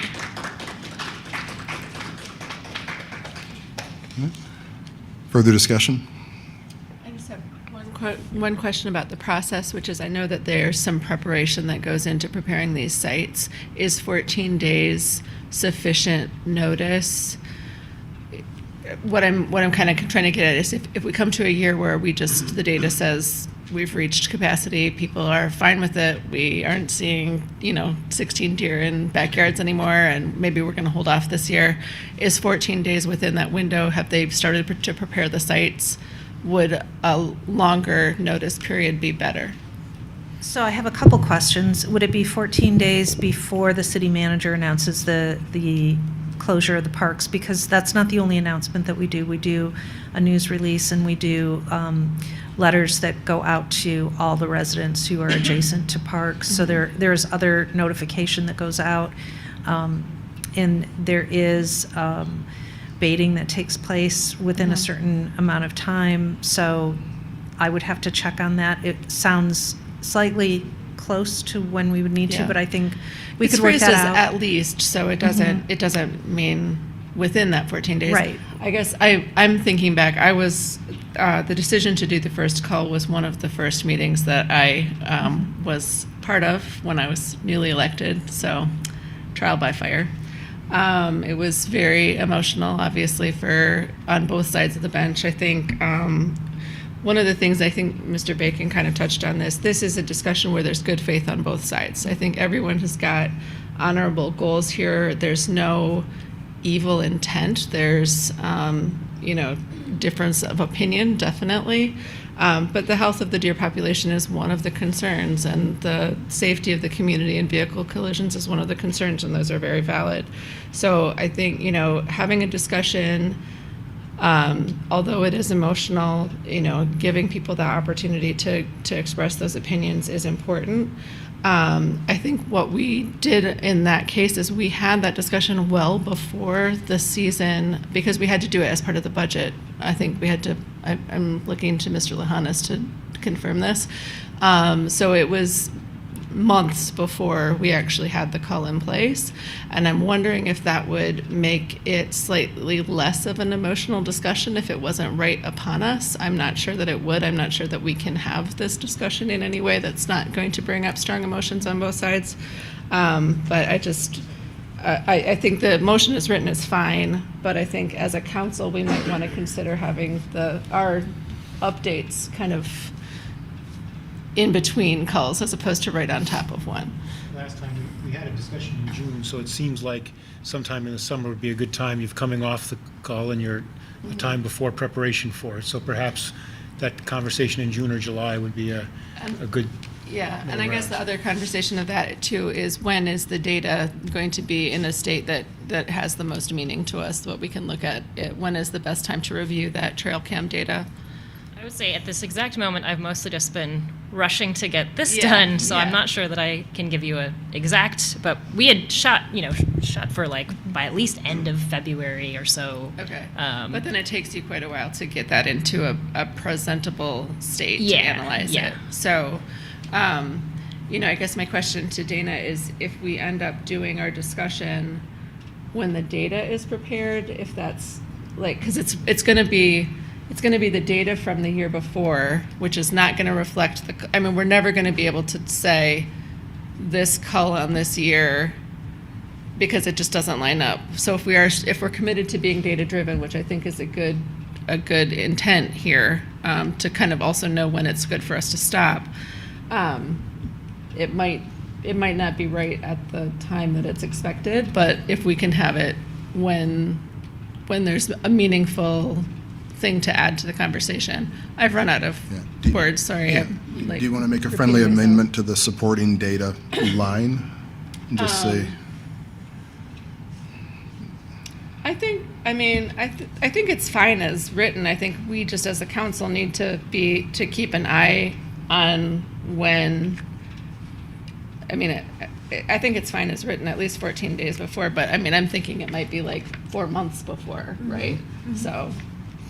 If I could just add for the trail camera stuff, if you're interested in those kinds of data, we try to hit the same time frame so that July, at least to October, we pushed it later just to see if we had any differences in the numbers and we could compare by months. There's lots of ways to break that up, but that does, we did some things to make it a little bit faster this time, fortunately, just by chance from previous years and learning from that. But yeah, it's not I won't have new things in 3 months. It'll be exactly last year's information. Yeah. So, and I think, we understand that that's the system that we're dealing in. But okay, I'm fine with the motion as written. further discussion? I'd like to make a friendly amendment to the third paragraph,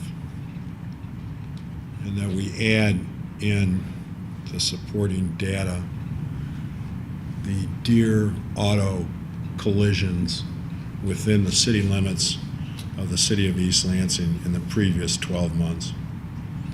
And in addition, that we add in as part of the data set the increase in auto insurance rates for personal insurance auto coverage in the prior 2 years. Councilperson Watson? Okay, I'll accept. No further discussion. All in favor? Aye. Opposed? Aye. Motion carries 3-1. And so the final motion that you all have in front of me, I believe, Mr. Lahanis, we've had conversations before, and you had said that up to 100 deer could be culled each year. Is that true? I know that there was some email today that said something that about maybe there not being numbers, but I thought there was a maximum of 100 deer. So when we apply for our DNR permit for our tags, we do have to provide a rough number of what we're thinking. We are able to amend that ask in mid-operation if we need to, which is what we had to do the first year, because if you'll recall, the first year we had a much lower number, and the first night we had a very high number of removals, and it made sense to raise that number. So if you think of that number not as a goal that we must reach, but as a range that we're working with, that we have tags available to us for, and if we don't get to that number, we don't get to that number. It's not a pressure situation. It's a situation where we have to have a certain number of tags to start out with, and we can amend that, but it does, having to go for an amendment can cause delays in the operation and some difficulties. So having that sort of bigger number helps to not have to go back for that amendment. Thank you. What's been the numbers? What's been the numbers for removal? The tags. How many tags we received, or how many deer we actually removed? Thank you. The number of deer that we removed? No, I'm sorry. I have a motion in front of me that I would like to make to cap the number of deer that are being culled each year. And so I'm trying to make sense of, do you say we want to cull up to 100 deer, or do you say we want to cull up to 50 deer? I'm interested in reducing that number. The permit for this year says up to 100, and the permit for last year said up to 100, and the permit for the first year, I believe, started at 50, but we had to raise it. And you said there was an issue with amending it. Not an issue with amending it, but it takes time, and it happens in the middle of the operation that you're trying to wrap up. So. Okay. And I hear that as similar to when the number was raised. When the number was raised, you all had to follow a similar process as the possibility of reducing the number. I don't think there's a process Not for following that. reducing the number. If we don't use all the tags, there's no repercussion. Right, there's to us. no Okay, amendment there's no if you amendment reduce. there, okay. So All right. whatever number we reach, as long as it does not exceed 100, is fine. Okay. Thank you. And this is helpful too, as far as why the previous motion was about having these conversations on a regular basis, and on a basis where there can be more inclusion on the planning process and the number and things like that. And so the final motion that council has in front of them, I'm going to read it out loud. Whereas deer are being culled up to 100 and the city has not reached that number. Whereas the decline in deer-related vehicle crashes does not sustain such a high number. Whereas the rationale for such a high number is not made clear and rebound births should be considered. Motion by the City of East Lansing City Council to direct the city manager to limit the number of deer killed in culls to 70 annually. If this motion is inconsistent with previous motions, those motions are void as to inconsistent portions only. Second. Discussion? Now I have a question for the city attorney. So I don't have the motion from before that where prior city council authorized the deer call, but this language about if the motion is inconsistent with previous motions, those motions are void as to inconsistent portions only. Have we now effectively emasculated that motion so there's no call at all? Or what's the effect of these motions relative to the original motion? And I'm assuming you can't answer that question because you don't have the original motion in front of you, but maybe you do. So I don't have the original motions, and I don't actually have the ones that are in front of you right now, but the intent of that language is to say that to the extent these are not inconsistent with the original resolution, the original resolution stays intact and in force. Okay. So if that motion in effect said that we're going to have a deer call in East Lansing without a yearly limitation or anything, then what these motions are doing is, in effect, inartfully I'm using this language, amending that motion to put some qualifiers in that motion. Would that be your interpretation? That's exactly the intent, is my Thank you. understanding. So I have some recollection, and I'm looking at George because you are the only other person at that table.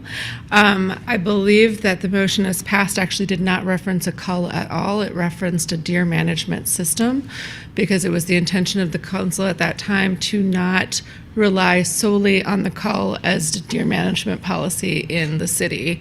Exactly as Councilmember Watson's motion talks about the improvements being made in lethal and non-lethal options. I think we wanted to leave all of the doors open to possible other options, as well as continuing our outreach in terms of deer-friendly plantings and other types of management. So I don't think that that motion referenced a cull at all, but I would have to look to George to confirm if you have the same I recollection think that I it was do. general enough to say you'd use a cull amongst other things, and it gave authorization to move forward and do it. And so, never. Any further discussion? I'm going to be the, I don't know, I just don't know if 70 is the right number. I'm remembering 63 from the first year. For some reason that sticks in my head, and I don't remember how many we had last year. I'm thinking, so this is, I've had experience with deer calling since 2017 when I served on the Ingham County Parks Board. And I know that the DNR takes multiple hundreds of deers out of the Ingham County parks.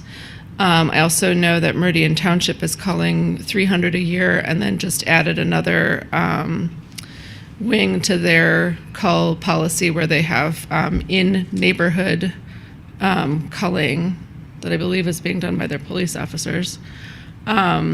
And they're, with the hundreds of animals that they're taking out annually, they are not finding that level of appropriate population, as evidenced by the fact that they keep increasing it. I don't know that I want to tie our hands to 70 only. And I guess I'm trying to, on the fly, craft an amendment to this to say, starting with a number of 70, with the possibility of increasing that. I know, Kathy, you said that it would slow down the cull. I'm trying to figure out if we had to come back to council for approval of a raised number, would that just make it absolutely untenable? To raise, it would depend, I guess, on council's schedule. It would depend on weather. It would depend on a number of things. I also pulled up, it was 65 the first year, and it was 79 the second year. Okay.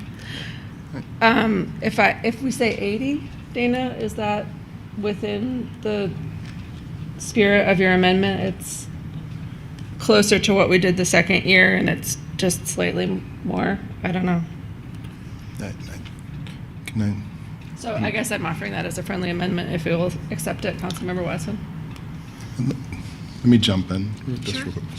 Yeah, I think all the work that's been done on the data, and I'm not opposed to setting a lower number. I'd rather make an effort to get to the right number, if that's the thing. And we've been kind of landing below this number anyway, so I think this ends up being kind of arbitrary. But I'd rather see us figure out, using the science, using the cameras, and using what you're doing now from the data perspective to try to get to a right as possible equilibrium in the neighborhoods, and nearly impossible, like we've learned. So not so much for me. It's not a number. It's just the thoughtfulness and what's already taken place. And if it's 150, it's 150. And I'm not to belittle the lives of the animals, but I think that it's important to get the right number so we're not coming back and scrambling and doing the wrong thing multiple times. So for me, I don't think the number solves for what we're trying to solve for here. Just more of just that we continue to chase the data and try to get the points from both sides of the table and try to find the happy medium from the science and chase that rather than the number. I think the number is not going to help us or solve for what Councilperson Watson's trying to solve for. So I'm being in opposition to moving the number. So. Thank you, Mayor, and thank you, Mayor Pro Tem. Just wanted to state that council did vote on an annual deer cull. Okay. And part of my points had to do with the reduction in vehicle crashes doesn't warrant such a high number of deer to kill or cull.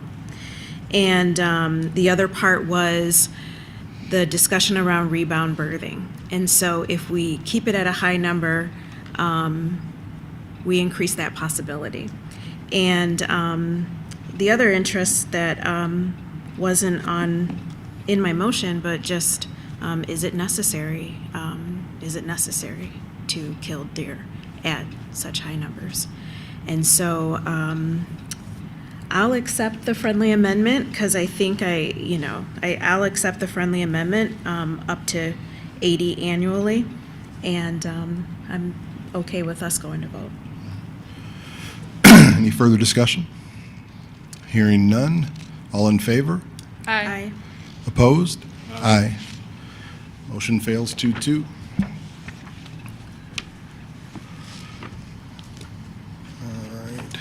Councilmember Watson, thank you for all of your thoughtful work on this. I know that this is something that's of high interest to our community, and I know that it's something that tugs at your heart specifically.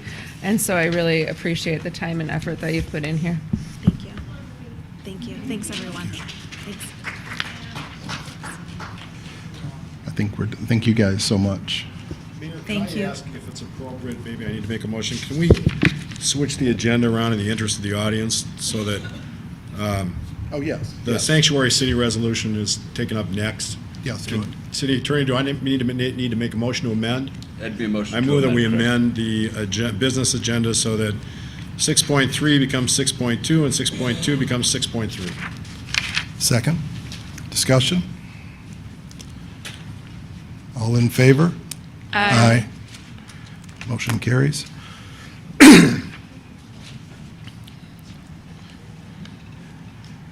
think I'm going to take a break here now. Yeah. We're going to call for a break here. Can we get 10 minutes? Okay.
Welcome back. Next up, new item 6.2, consideration of a resolution declaring East Lansing a sanctuary city.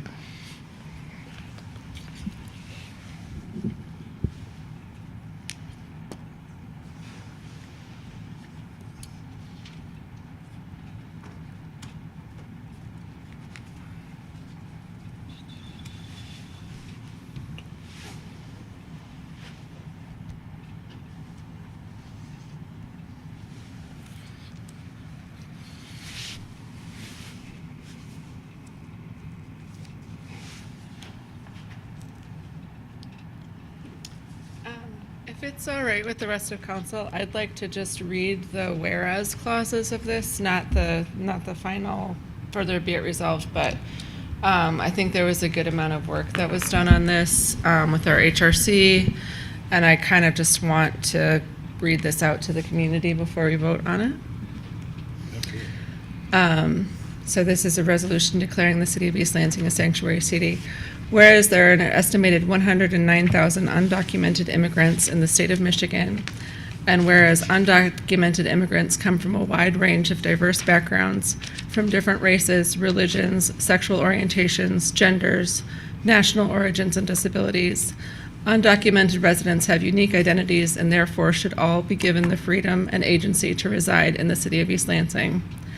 And whereas the city of East Lansing has a special relationship with immigrants because of the large number who come here to study, teach, research, work, and create businesses. And whereas in February of 2017, the City of East Lansing Council passed a resolution reaffirming the City of East Lansing's longstanding policy of refusal to participate with federal authorities in the widespread, unjust violation of rights of individuals based on religion, national origin, immigration, or refugee status. This resolution declared the City of East Lansing as a safe haven, but not a sanctuary city. And whereas many cities that support undocumented residents, including the City of East Lansing, declare themselves safe havens rather than sanctuary cities due to potential withholding of funding from jurisdictions that declared themselves sanctuary cities, and whereas declaring the City of East Lansing a sanctuary city allows the city to reaffirm its commitment to protecting and developing better resources for undocumented immigrants within its boundaries, and utilizing the common terminology of sanctuary city allows greater community understanding of the protections provided. Now therefore be it resolved that City of East Lansing Council hereby declares the City of East Lansing a sanctuary city. I would like to move approval of this resolution. Seconded. Discussion? No. Yeah, I'd like to talk to this.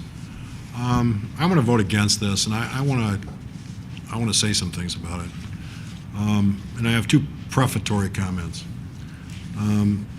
The first is I recognize that many people who I respect very highly are in favor of this, and I totally understand that. The second thing is there seems to be an assumption here somewhere in this mix that there's some message that's been sent from this city that it's not a welcoming city.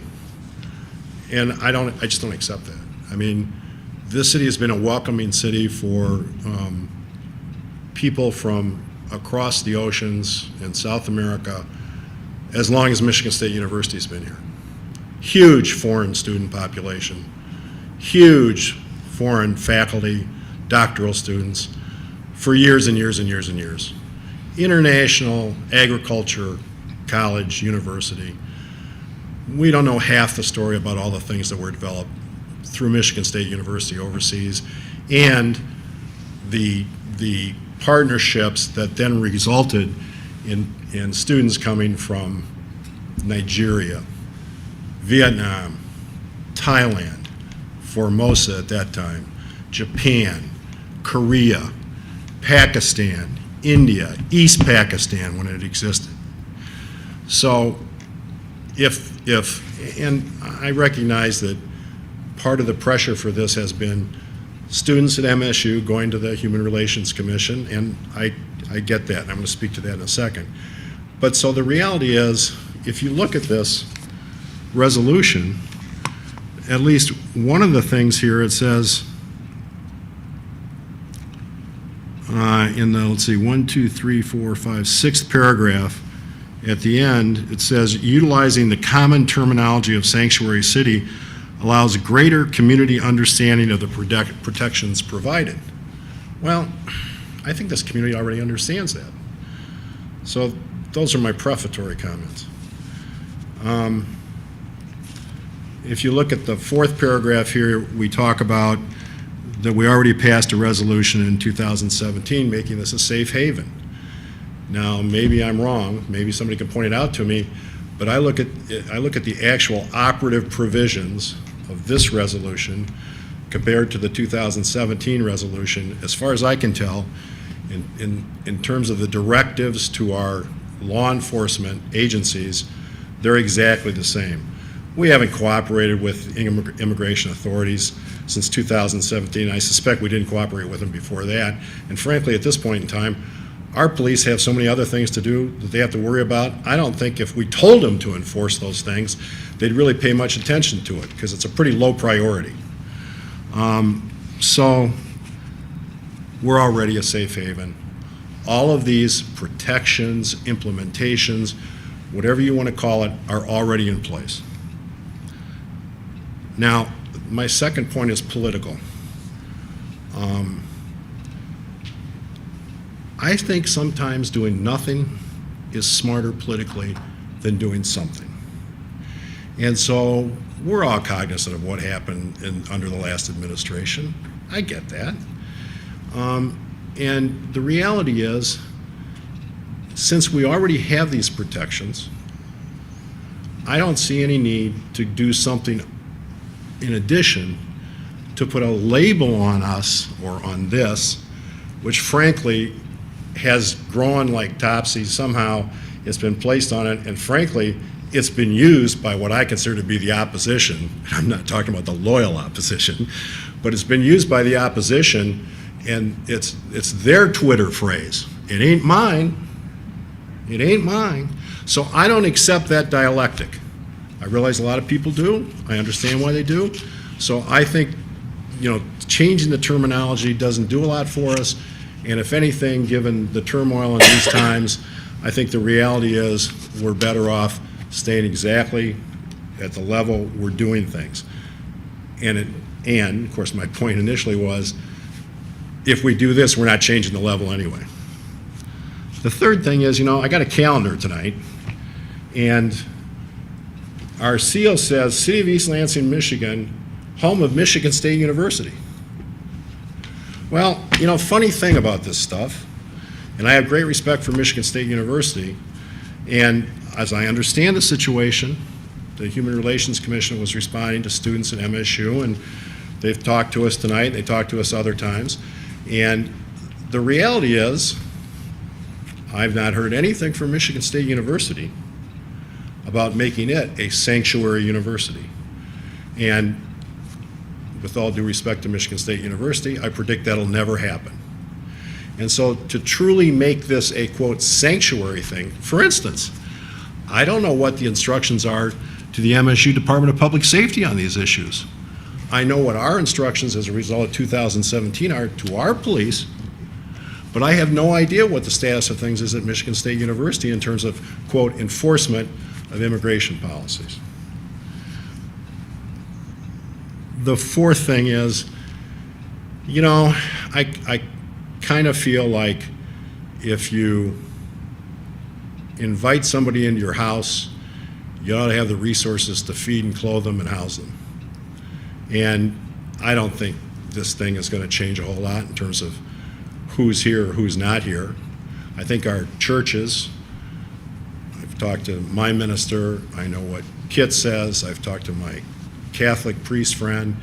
The reality is our churches already do a lot in terms of providing for these situations, and they're not asking questions, they're not cooperating, they're feeding, they're clothing, everything else.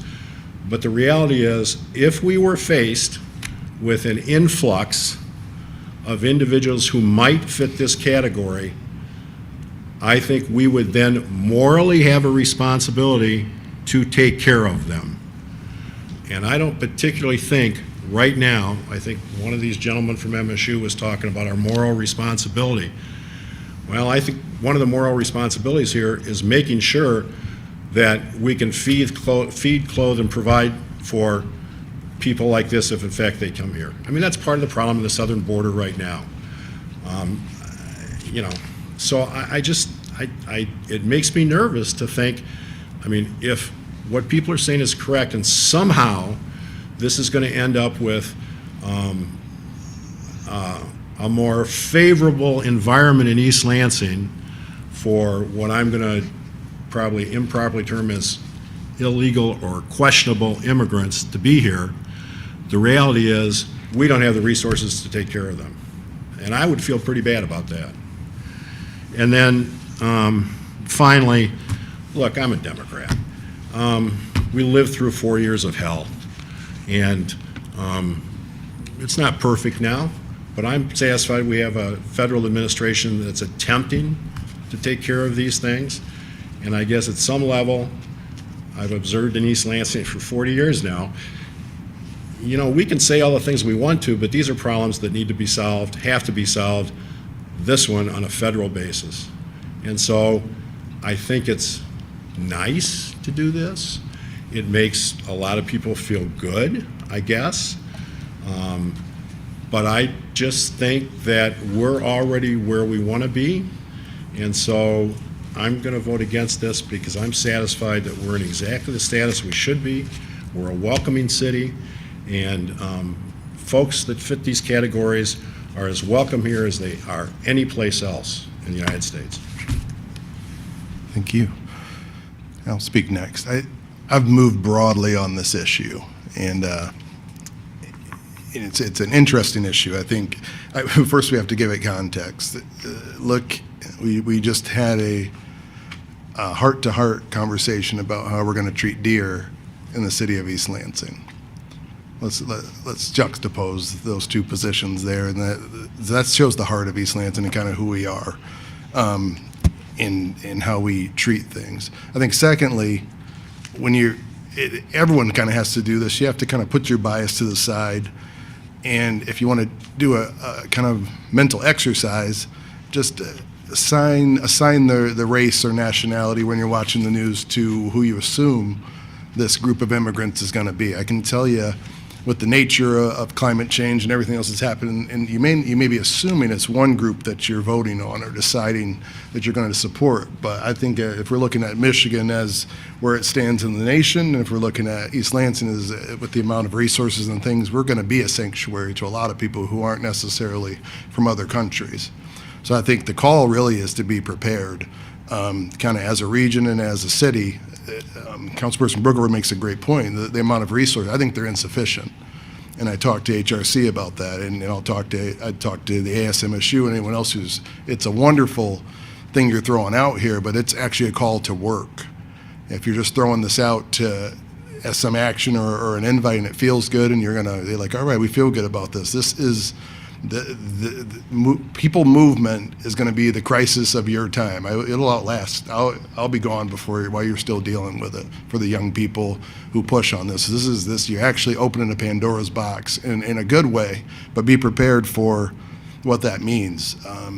And if you're not paying attention, I'm sure you are. You're going to be dealing with climate and other people movement much longer than I'm going to be dealing with it. So just understand that, and I think that. Councilor Brookover makes a good point. The absolute resources and all the things that need to be done next. This is just a starting point, whichever way this goes. I think of individuals who've been in this position. If you take your individual life and assume that this person's walking around and their biggest secret, you take your biggest secret, and that could be the reason that completely disenfranchises you and removes you from society as you know it. I think that most people would not choose that to be the reason why they would lose their franchise, when most of the time whatever they're running from or trying to get away from is pretty grievous, however you want to look at it. And I think secondly, you have to, I'm going to tell you once again to do the mental exercise, to make it whatever you got to do to make, when you're making this decision, make it your family, make it someone of your national origin, place of whatever religious faith or whatever. I think you watch the news, and I think we all tend to view different things differently. When have you watched the news and presume, man, I'd remodel my basement to put those people in it? When they come, or is there other people, and that seems millions of miles away? I think it's all the stuff's on our doorstep in the first place, so I think this is just a clarion call to begin preparing and talking about these issues much more seriously and how we allocate resources and all those kinds of things. I think Councilor Brookover made a third point.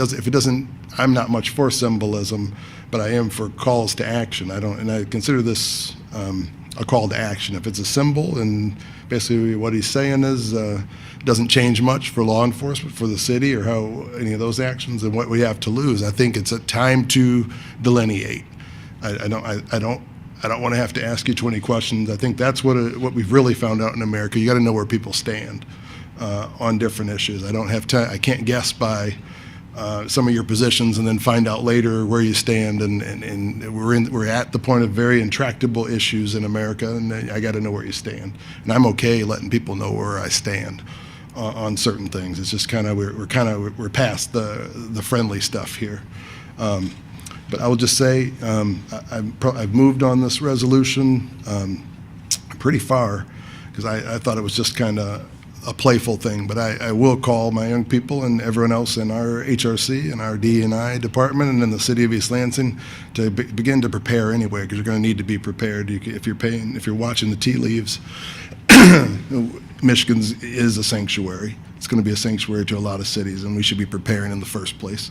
So that's where I stand on this, and I've moved to where I am in support of us being a sanctuary city, because it's very little to lose, and I do want to send out the clarion call that we are that shining city on the hill. That's just who we are, and that's who we're going to be moving forward. So, comments? Yeah, I will be voting yes as well, in favor.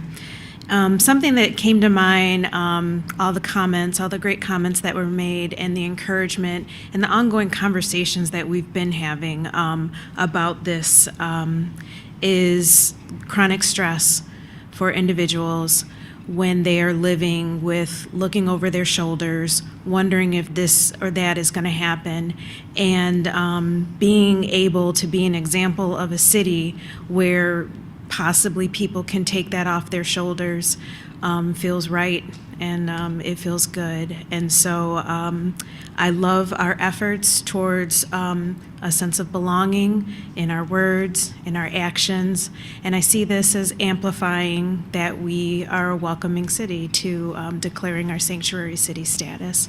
So I'm excited to be here in 2023 with you all. I appreciate the people that didn't give up on this, and that's all. Comments?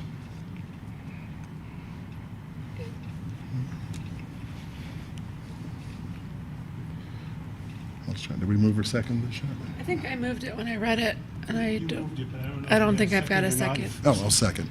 Just moved in second. Any further discussion? All in favor? Aye. Aye. Opposed? Aye. Motion carries 3-1. And I see some of my USC commissioners sitting in the audience, and I know there's members of ASMSU. I just wanted to say thanks for not dropping this issue and for keeping it forward in front of mind. Yeah. I'll say get to work. There's work to do. Next up, item 6.3, consideration of city council application process.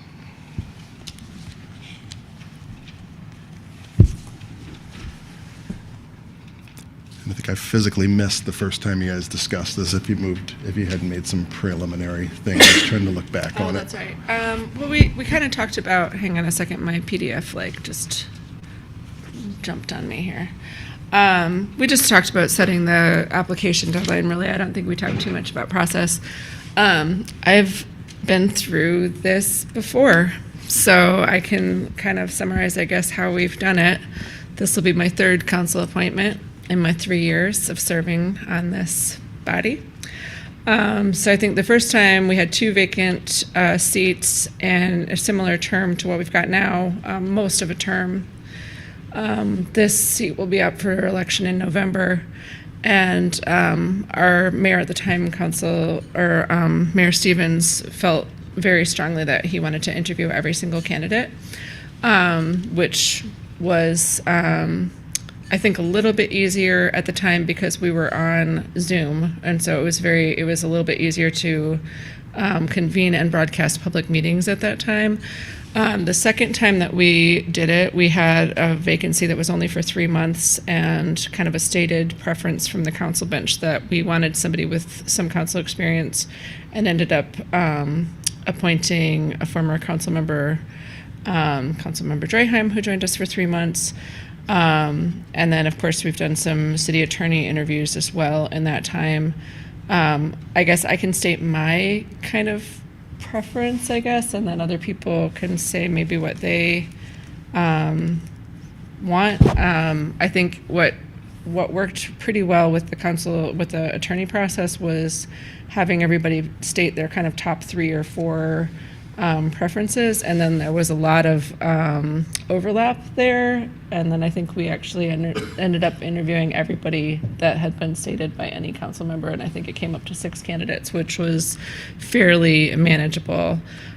So I came today with kind of my top 3. I could extend that to top 4 if I was asked to. I want to echo what Mayor Bacon said in his comments about just the public engagement. Obviously, we can't appoint all 14 members on this list, and there's also members on this list that I would be very sad to lose on the commissions that they're currently serving on. But we do also have a fair number of candidates that are currently not serving on any city commissions, and so I just wanted to call everybody's attention to the list at the bottom of the agenda of the vacant positions on all of our city commissions right now. So if you are not appointed in this process and you are not currently serving on a commission, we've got other opportunities for you to serve.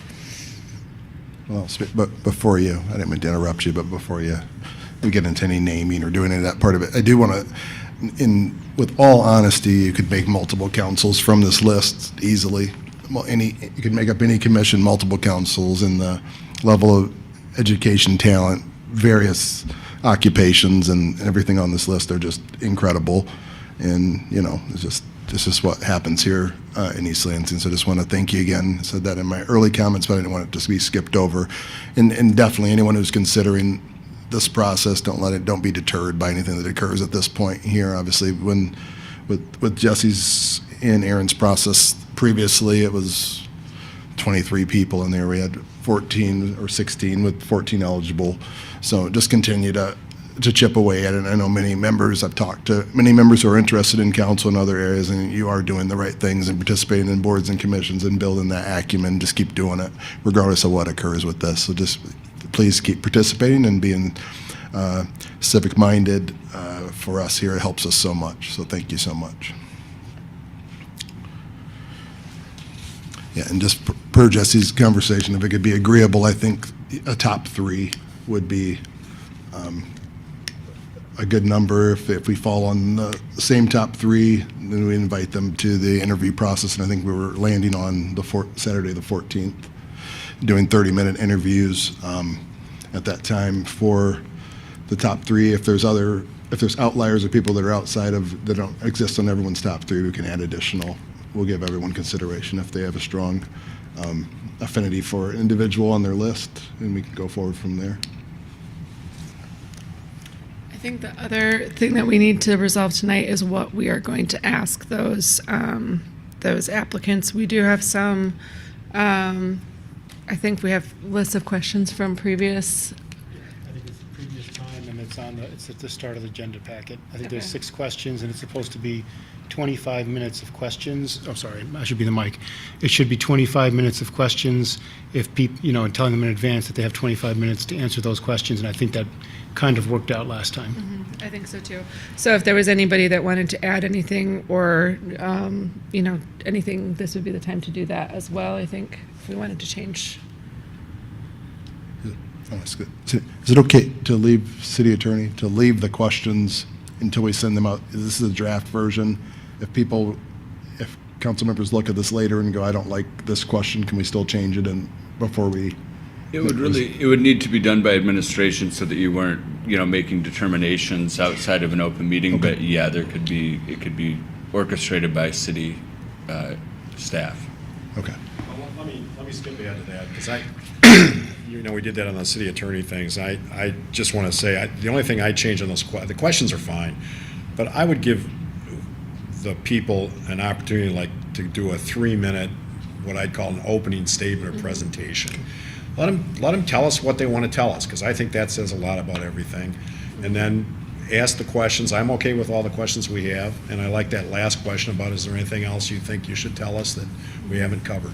So I'm okay with that right now, Ron. I don't see any reason not to, It worked well enough last time. Yeah. So just allow, I guess we can change that in the language at the top, just give them an opportunity, like a kind of a cold open. Yeah. Yeah. Okay, that's easy.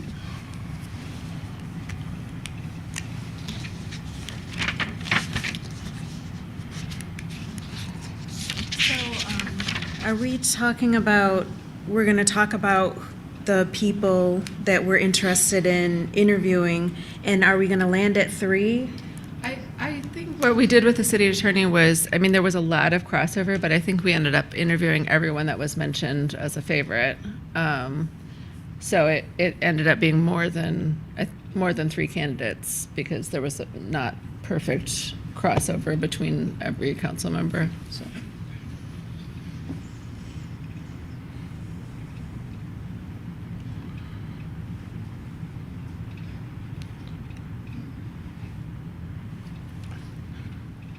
Yeah.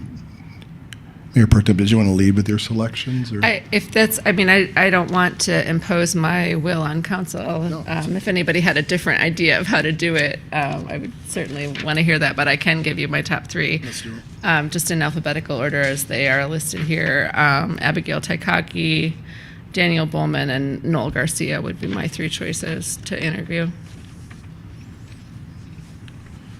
I'll go second. My 3 are identical, so I can move forward from there.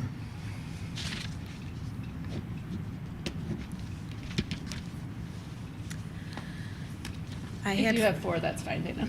Okay. Thank you. I had 4 in no particular order. Daniel Bowman, Mike Emanuel, Noel Garcia, and Nicole Biber.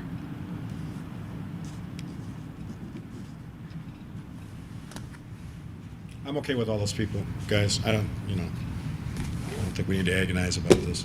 Anybody that you feel strongly about adding I'm to okay the with list? all those people. Okay. Kind of based on the rules that we established, it'd be Noel Garcia, Abby Taikaki, Dan Bowman, Nicole Biber, and Mike Emanuel. We'd bring through 5 with 30-minute That increments. seems totally fine, yep.